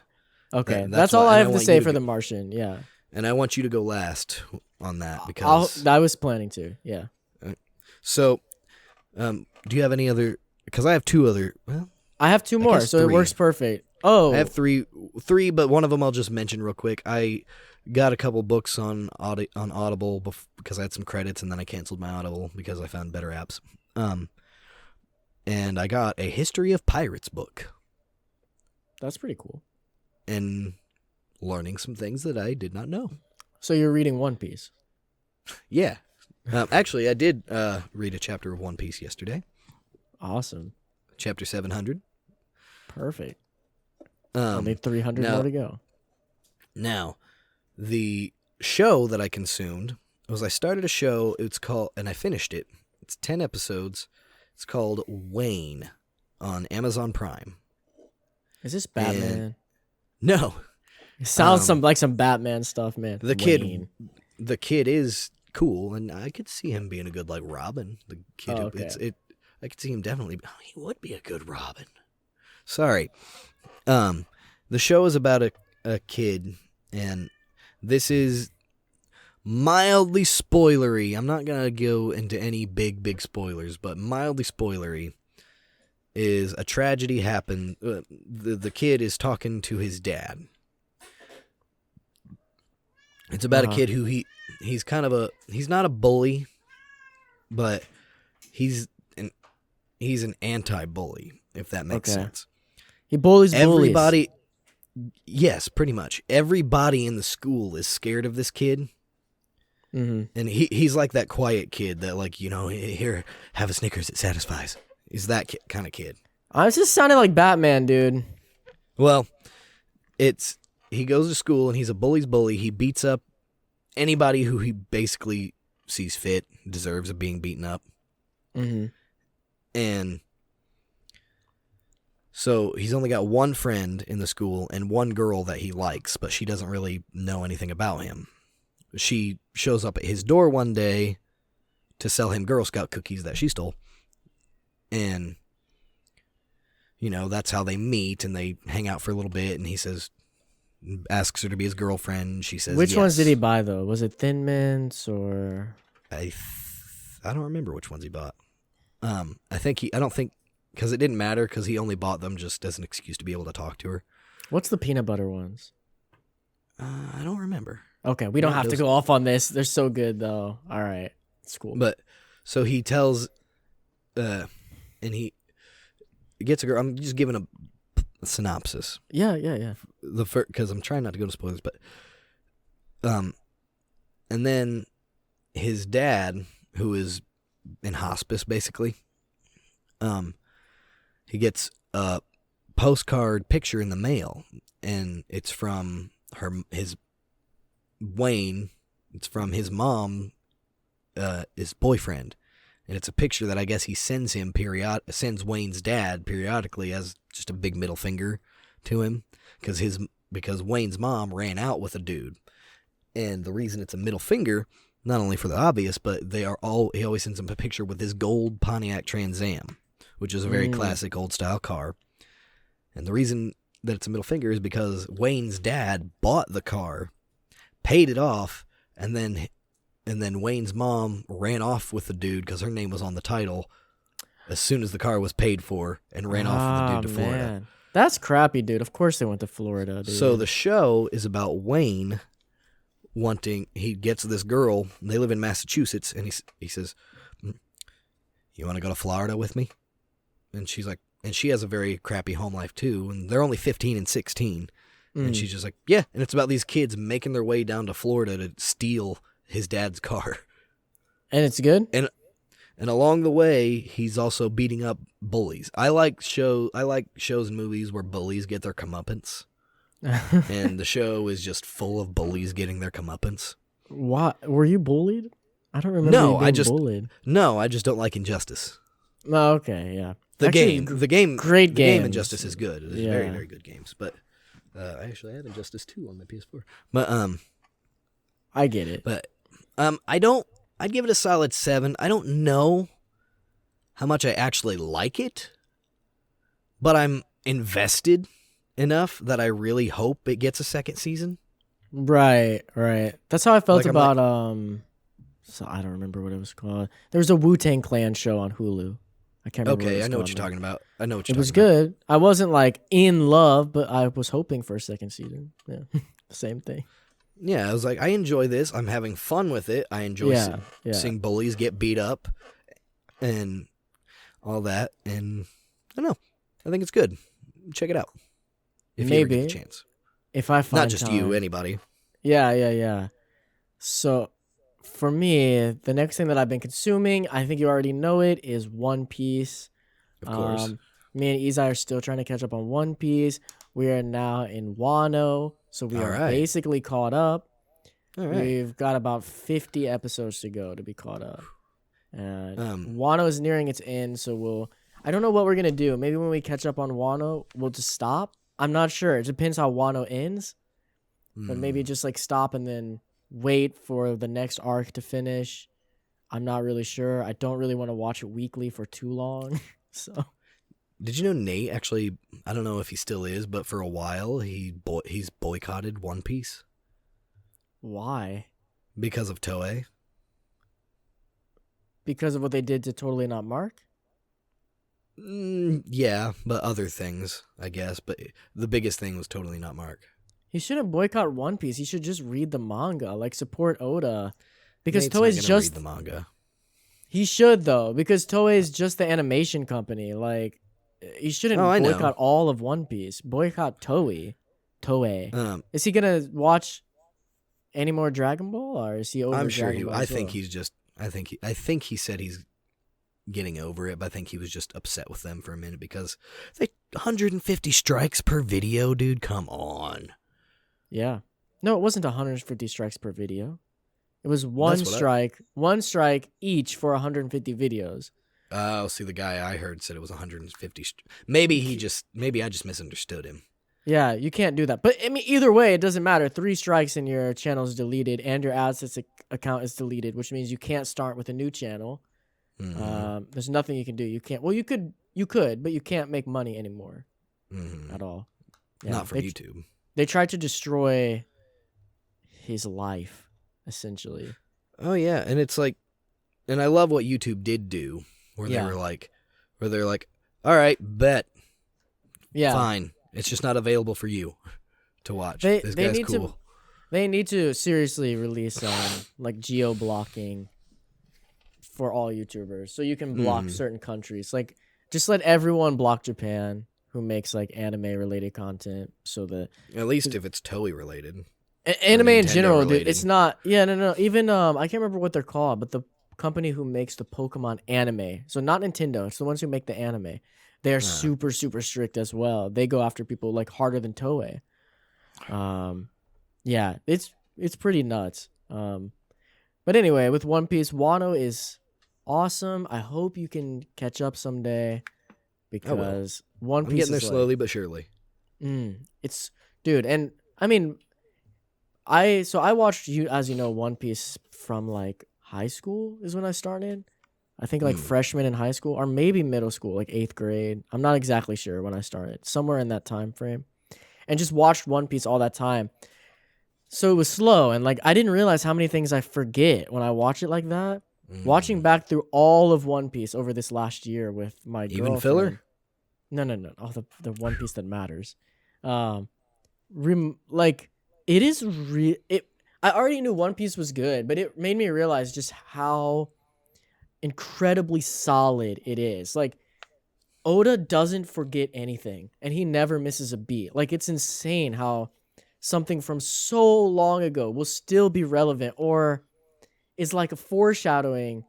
It's like almost a meme with the One Piece fan base now, to like foreshadowing. But it is crazy how he'll have stuff that's from years and years ago foreshadowing something that wouldn't happen for like 15 years. A good example of that, for me at least, to bring up is, because it's the most notable thing I've seen, is the war. Like, that thing was, you don't know it, but contextually, it was built up for years.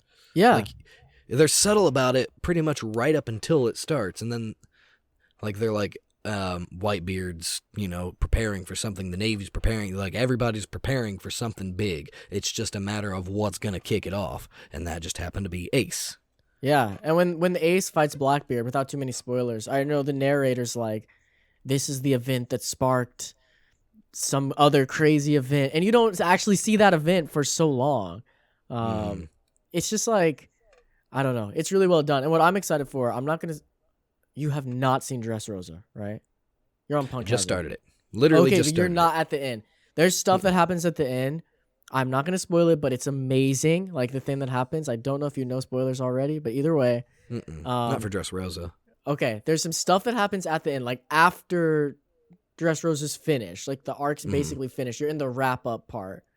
There's some things that happen, like a really big thing that happens with the crew. You'll know what I'm talking about when you see it. And the narrator comes in, and it's like the war thing again. They're like, this was the beginning to what would become the biggest event in all of history. And I'm like, oh, bro, don't. It's got to have something. Don't. It's got to have something to do with Momonosuke, I assume. Oh, the Momo stuff is in Wano. So yeah, I mean, that's obvious. They say they're from Wano, but yeah, I assume they're gonna be integral. Yeah, but that's all Wano. The thing I'm talking about is like past Wano. They're foreshadowing to something past Wano. Oh, something you haven't even seen yet. Yeah, that's what I'm saying. I don't even know what it is, but the way they foreshadowed it made me like, oh crap. I'm imagining, you'll see when you see this happen, and then you hear the narrator say that, or read it if you read it in the manga, you will feel it like this probably has to do with the end of One Piece. Like, we're probably looking at the spoiler for the last arc. Not spoiler, but foreshadowing to the last arc, I would imagine.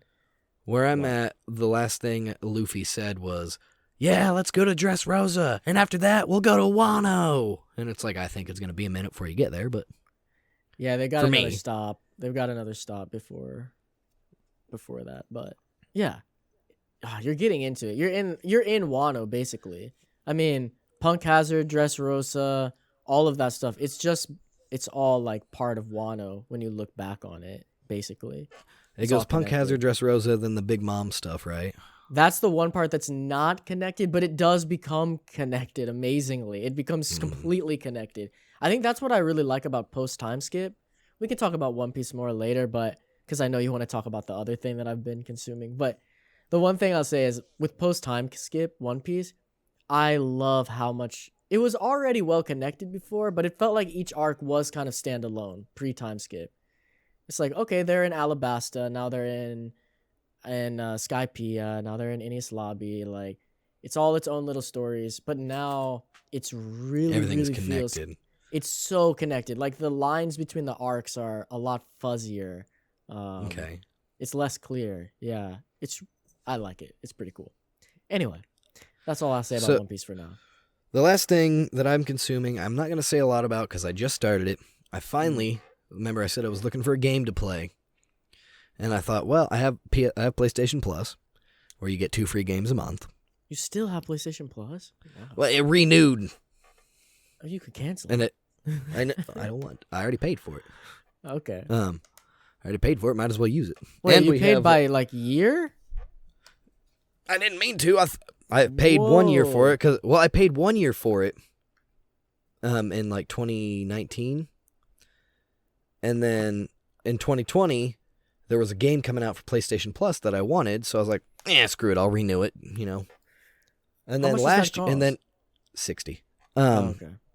And then Ariel's mom sent us a card that doesn't expire ever, where all you do is enter the code and you get a year of PlayStation Plus.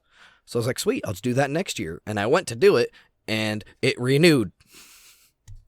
So you still have that card, though. You can do it next year. Yeah, I can still use it again next year if it doesn't renew. But so I was like, no, just cancel it now. If you cancel it now, you've already paid for it. It's not going to like take your year away. It just won't renew next time. Okay.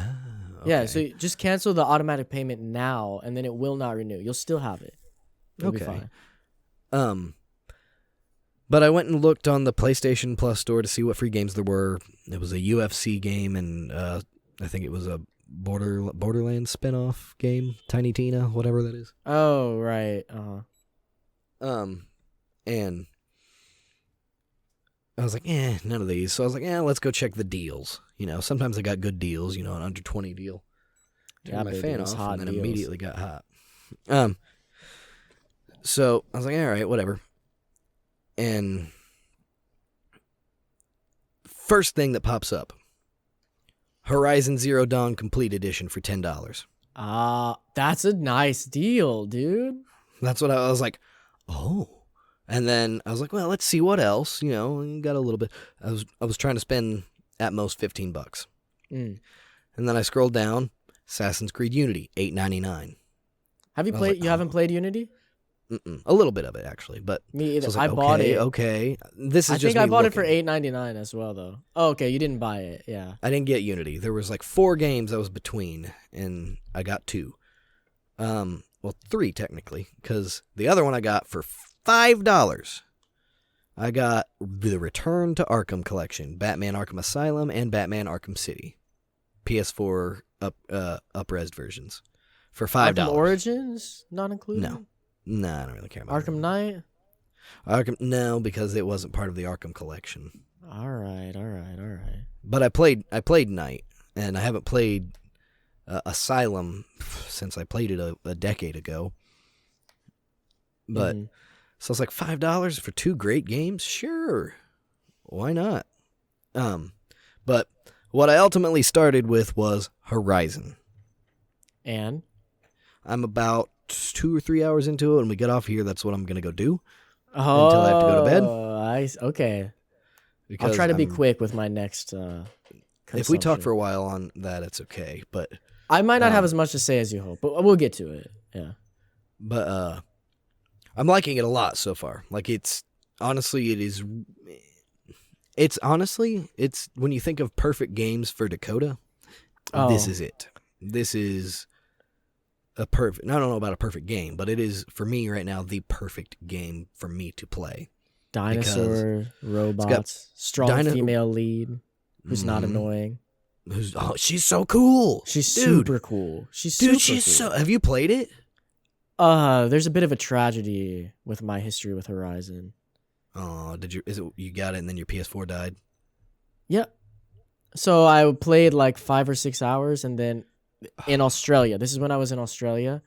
Then I left Australia and left my PS4, and Chris murdered my PS4 with a Minecraft server that he ran for a month straight without turning it off. My God. Mm-hmm. That hurts me for you. I'd still say he owes you a new PS4. Well, he basically gave me his. Oh, okay, that's good then.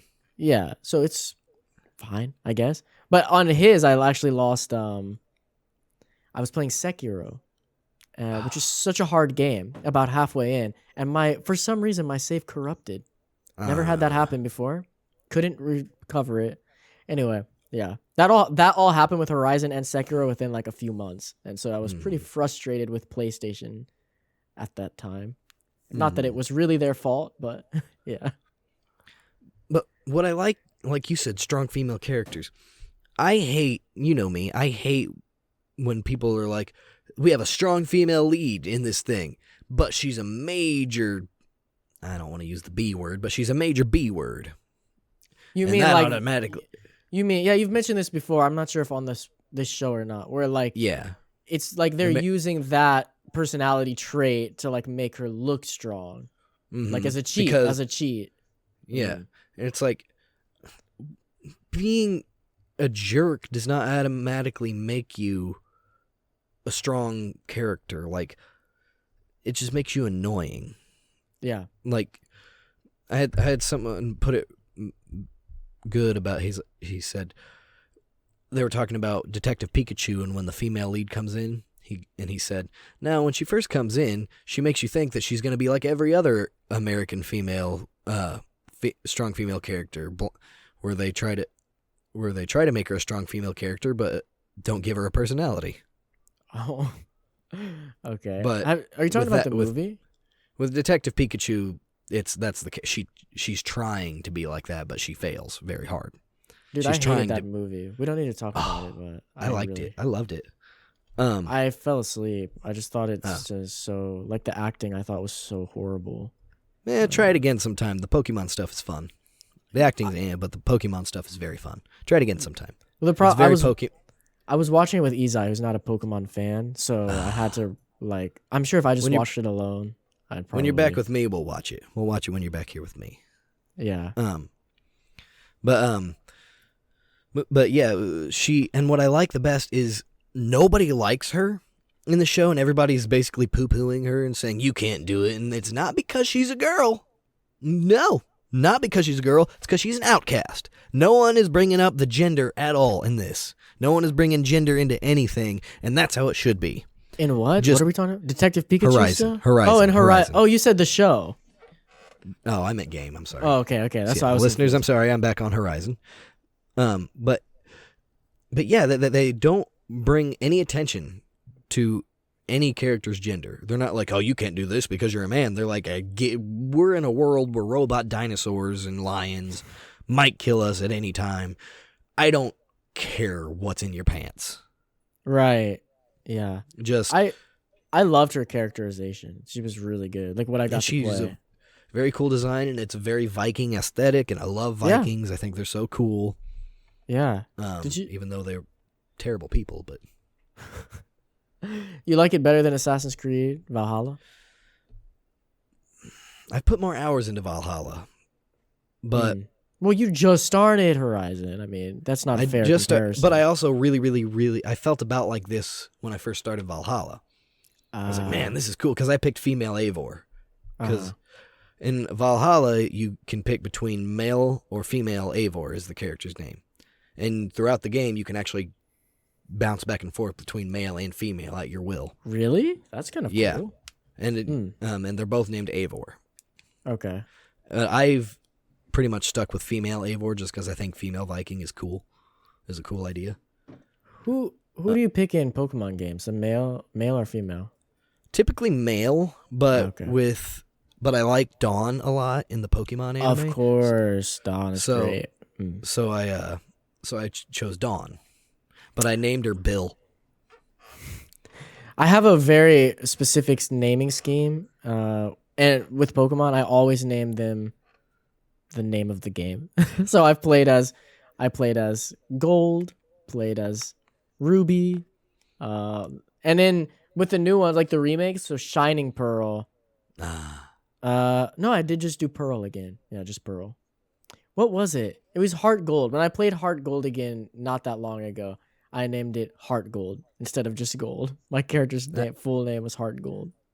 Heart gold. That's funny. Anyway. But yeah, Horizon, very much like it. I'm looking forward to going and playing some more of it when we get done here. Probably won't play a lot of it. But I am also considering... No, I'm not going to say that online. Anyway. Okay. Nothing bad. I just don't want to... Oh. Nothing bad. I just don't want to say it online.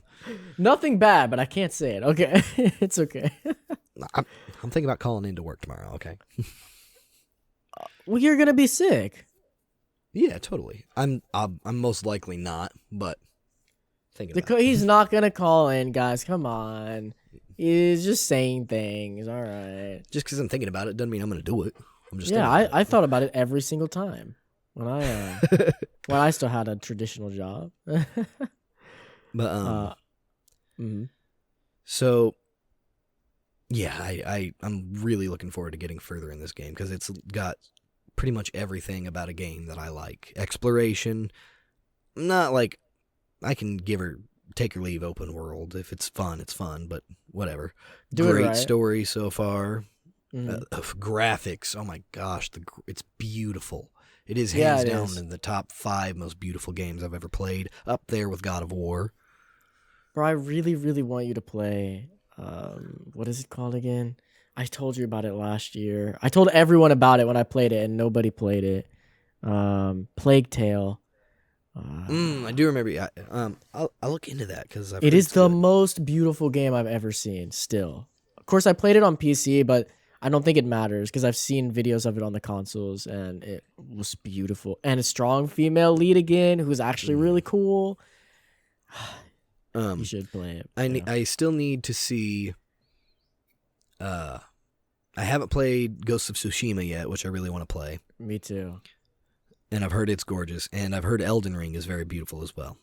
I'm sure it is, yeah. But to me, I don't know about the most, but one of the most beautiful games I've ever played,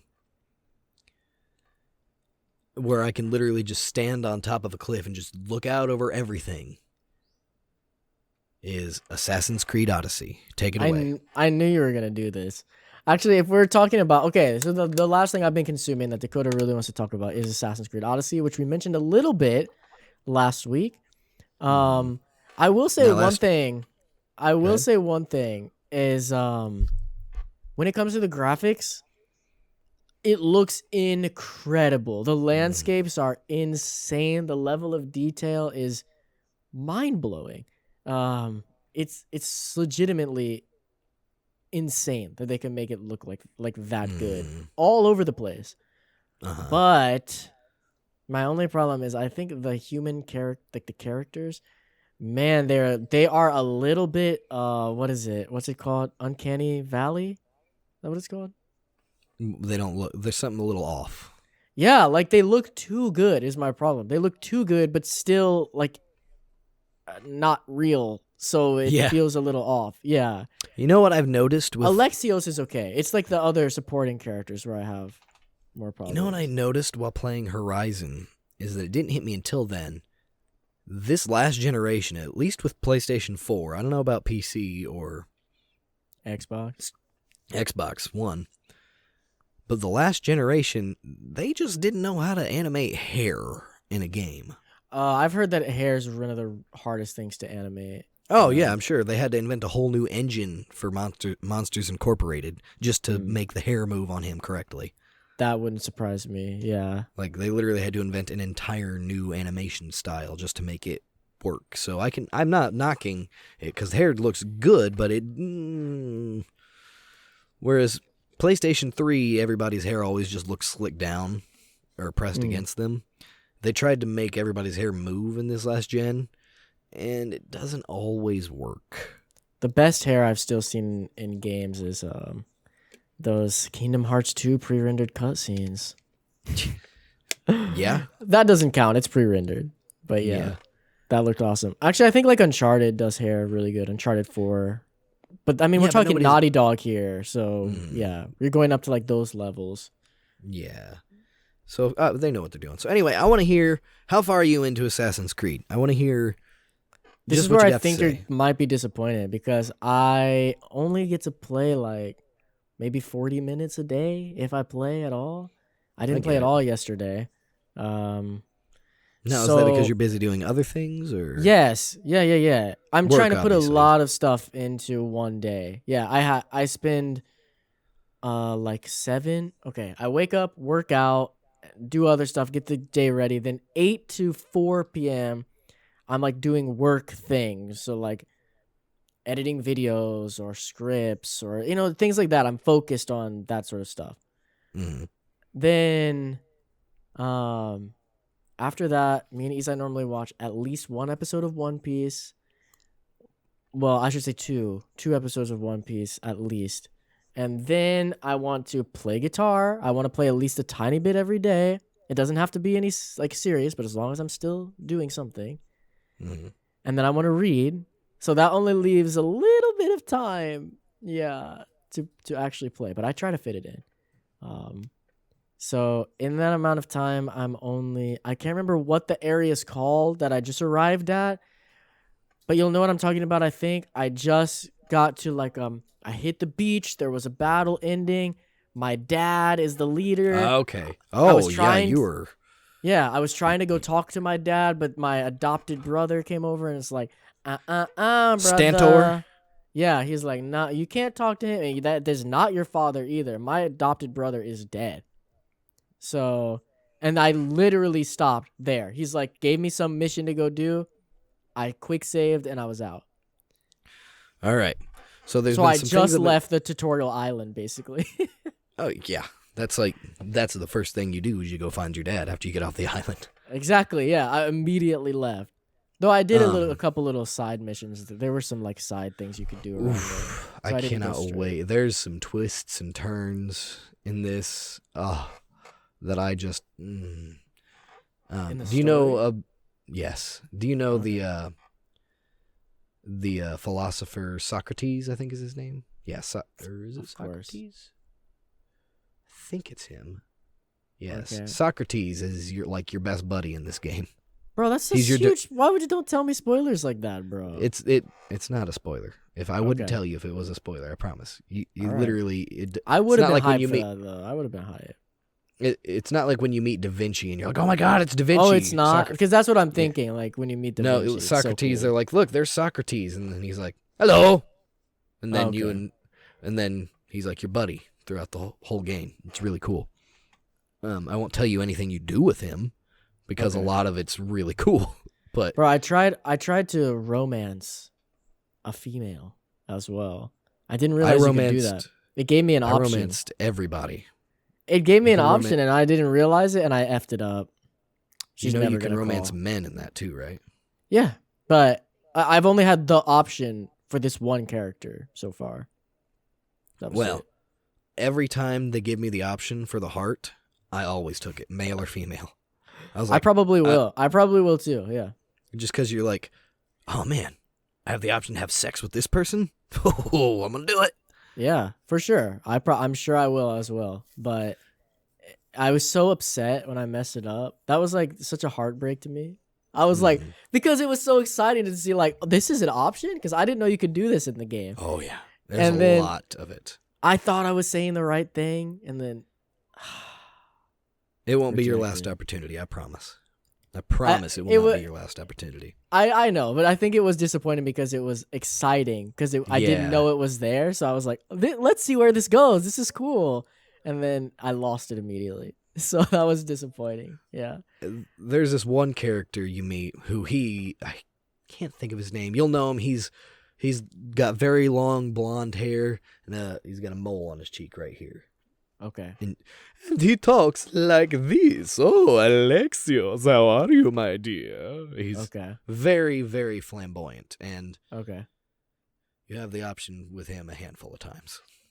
Oh, really? So you'll have more than one chance with each character? You can have more? No. With that particular character. And it's not all the time. There's just like, I think there's only like twice. I didn't take it the second time. Okay. Because by the time the second time rolled around, I was like, no, because you actually grow to really like the character. I was like, no, I don't want to have sex with you again. I already did it. Must not have been that good, I guess. Apparently not. Yeah. So I will say I'm not that far, but what I can tell you is that I love it. I think the reason I'm not that far is because I'm just doing everything, which I know is going to be my downfall as we get further because I know there's just too much to do in this game. Yeah, you can't. You can't do that. I tried but to for do a while that. I could. Yeah. For a while I could do it all while I'm on the initial island. I just did everything. Yeah, every side quest, you can whatever. there. Yeah. But there's literally every island you can explore, and every island has something to do on there. And you just and on top of exploring the ocean, you can go explore the depths of the ocean. That's what blows me away. I can't believe they made a game like this. Like, yeah, I feel like they need to take just take the box, put it in a museum. That's it. It's art. Oh, like, yeah. If you go on my Facebook page, you'll find a screenshot of me looking over a cliff, and when I first started the game, I said, "Be right back. I'm planning my trip to ancient Greece." I know, right, dude? I want to go to Greece now for sure. I mean, who didn't want to go to Greece in general? I've always wanted to for the history, but now I really want to go. Like, and I'm barely started the game, so. Oh, just wait, dude. Just wait. Oh, and go ahead. I don't know. Have you got your mount yet? That's Phobos? super early. Yeah. I couldn't remember if it was after the first island or not. So you got in Phobos. So you can download DLC, which I'm sure you're not going to do. Nope. But you download DLC and get different mounts, or you can just unlock different mounts, like buy them, and it's just different skin. I don't know how I did it, but somehow I had free DLC, and I got a black Pegacorn.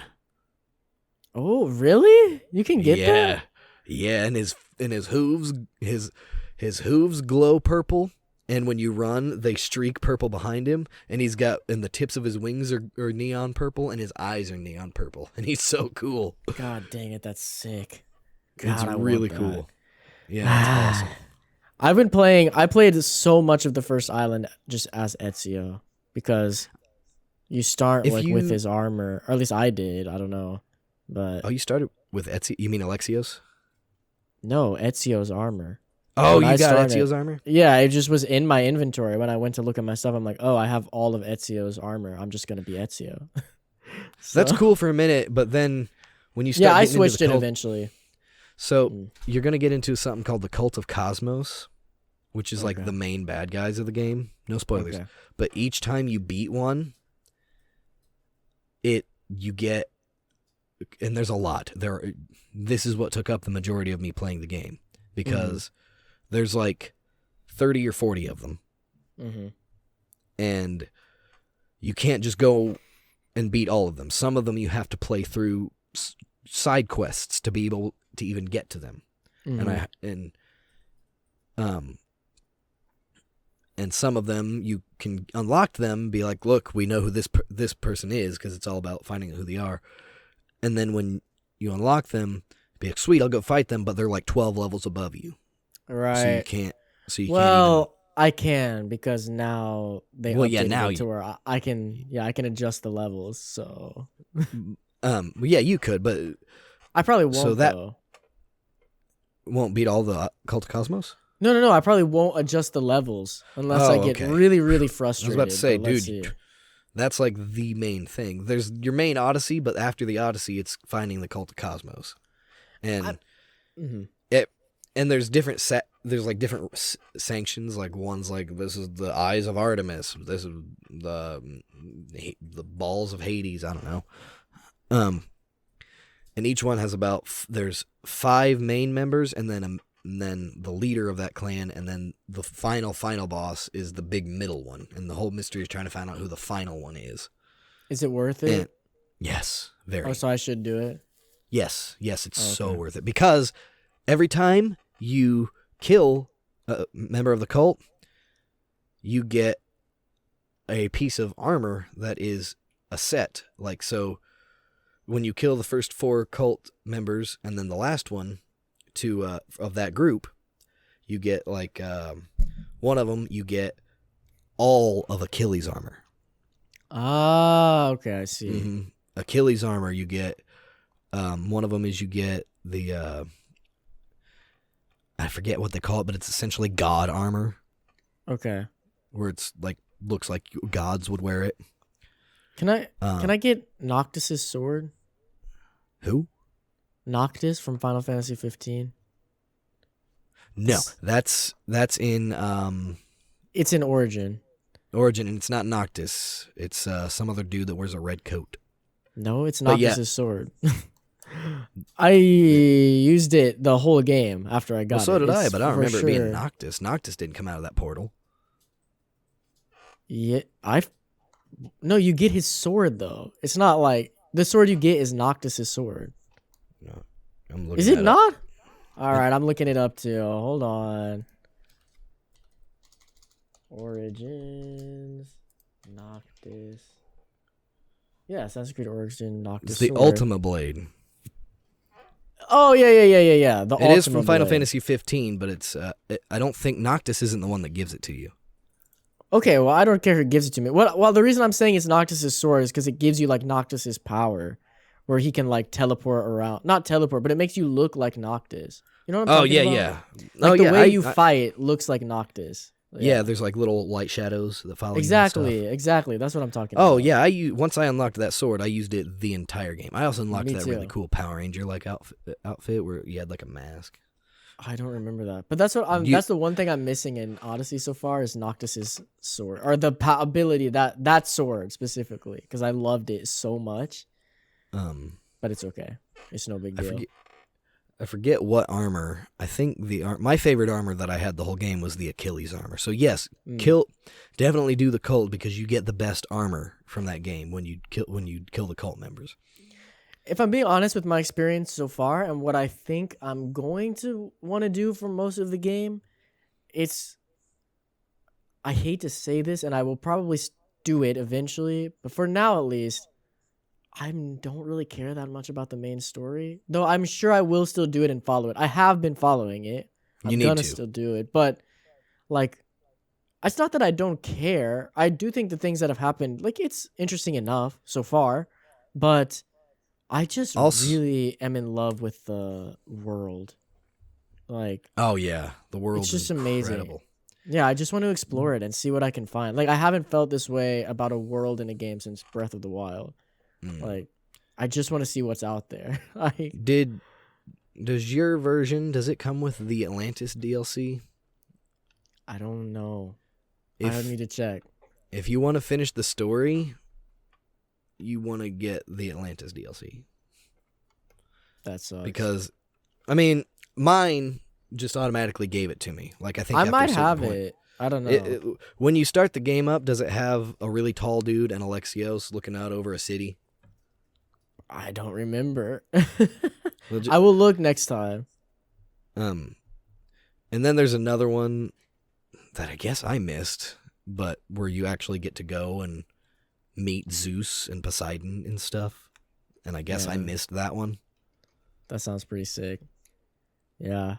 I don't know. I just like the way I think I'm going to go with the game right now is I'm just going to keep playing it and keep exploring, following the story, but also kind of if I get distracted with something, I'm just going to let that happen. That's exactly what I did.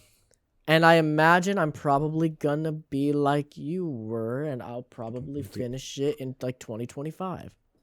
Yeah, I mean, there's no shame in that. Part of the reason it took me so long to beat it was, again, before the leveling thing you mentioned was a thing. Maybe it was, and I just didn't know it. I think it's new. I think it was added at some point for sure, because I remember a lot of people, the only complaints I heard about Odyssey when it came out was that the leveling was annoying.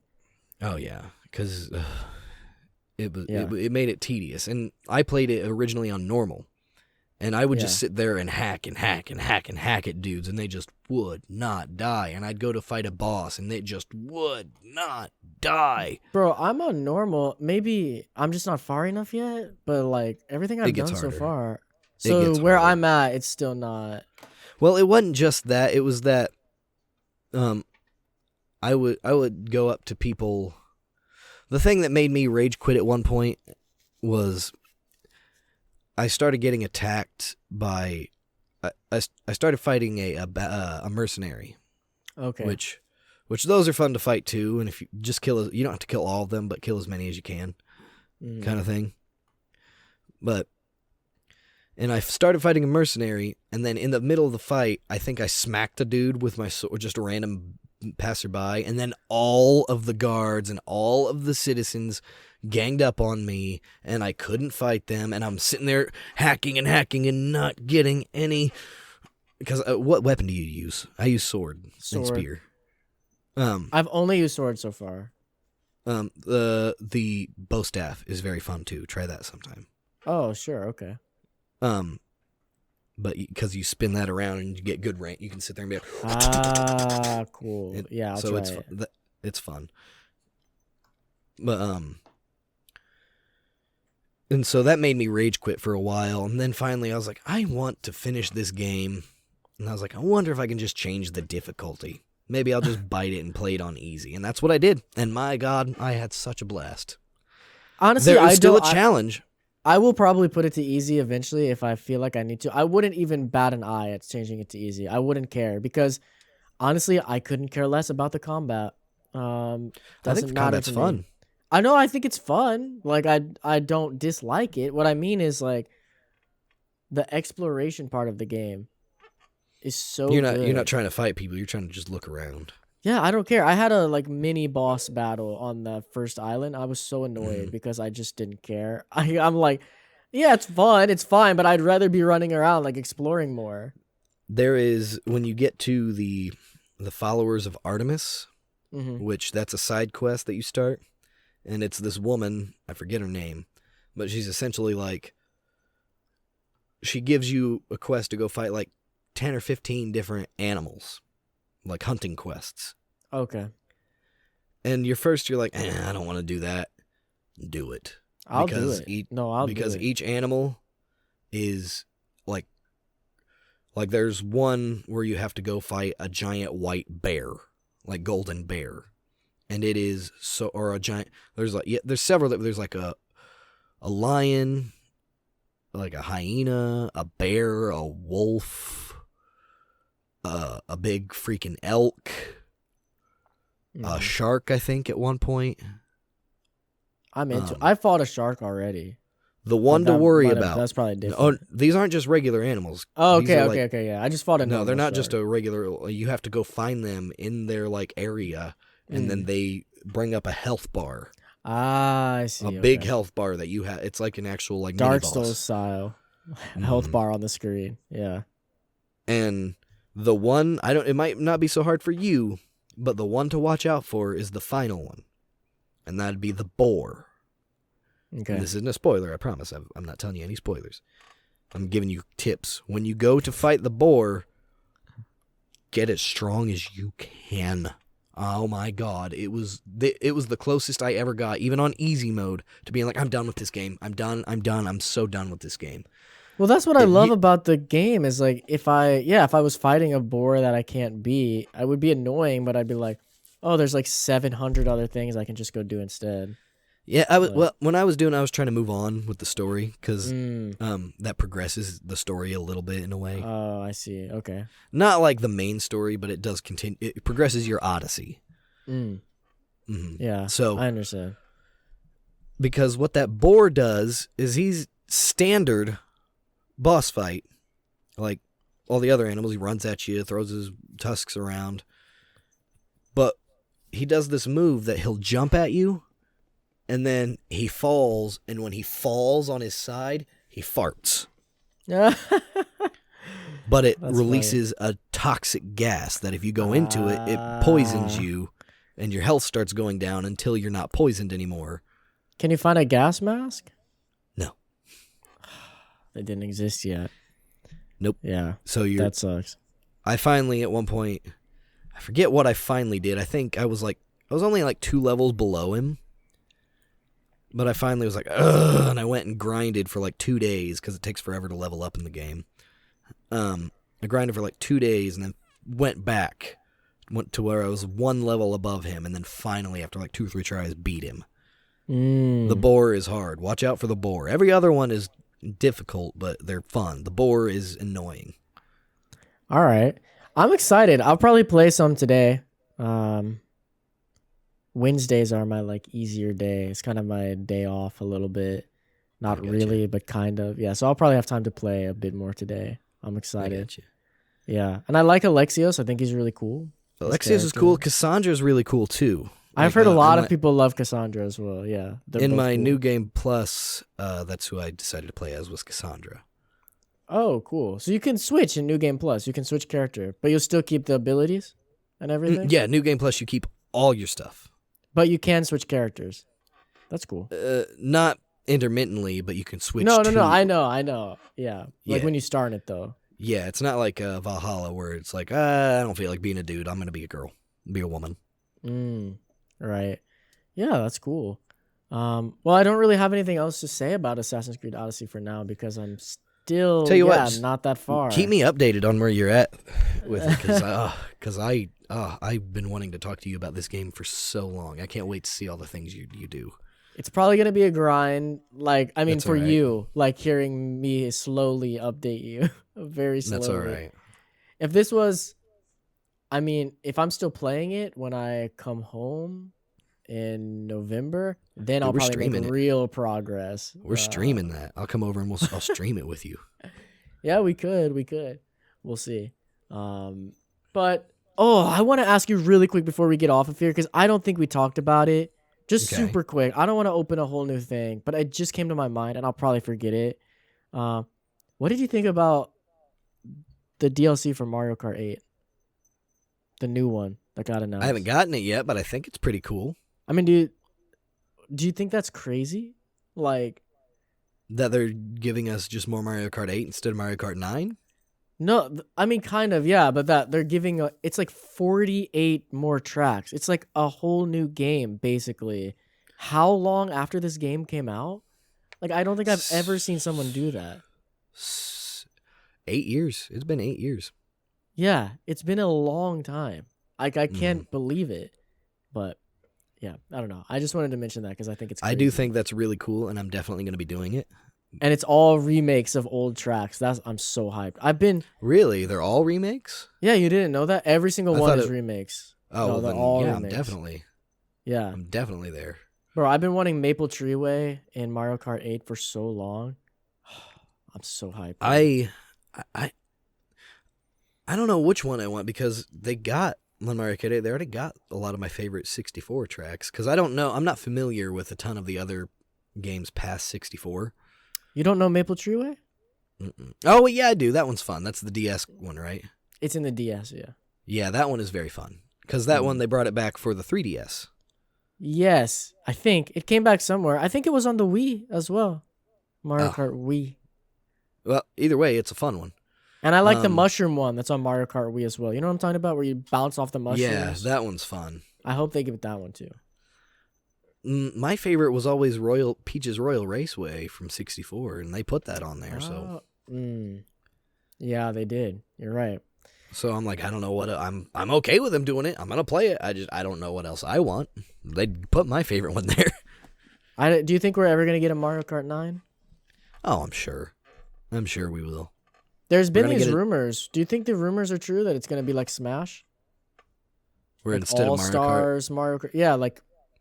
Well, that's what Colin Moriarty said years ago. He's like, when they started putting Link and Animal Crossing in there, he said, why not just make it Nintendo Kart at this point?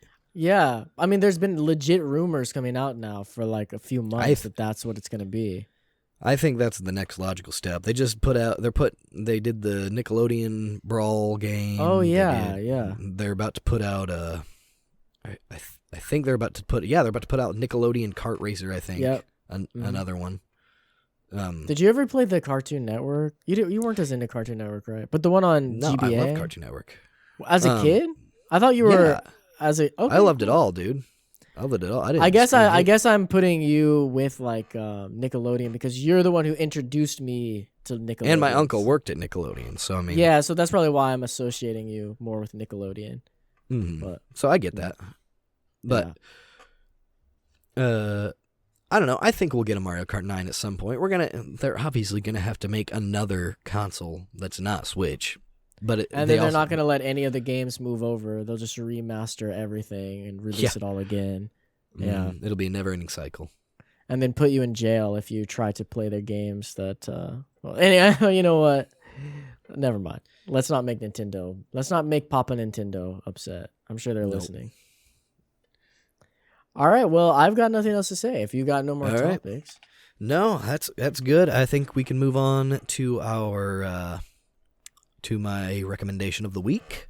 Do you have one? Yes, and I hadn't considered this until last week when I hadn't considered recommending a service. Oh, anything. Recommend anything. Yeah. Yeah, I just hadn't thought about it. You recommended a service last week, and this probably won't be the last time I recommend this. You know, we can always bring other recommendations back for, when we move on for other people to hear.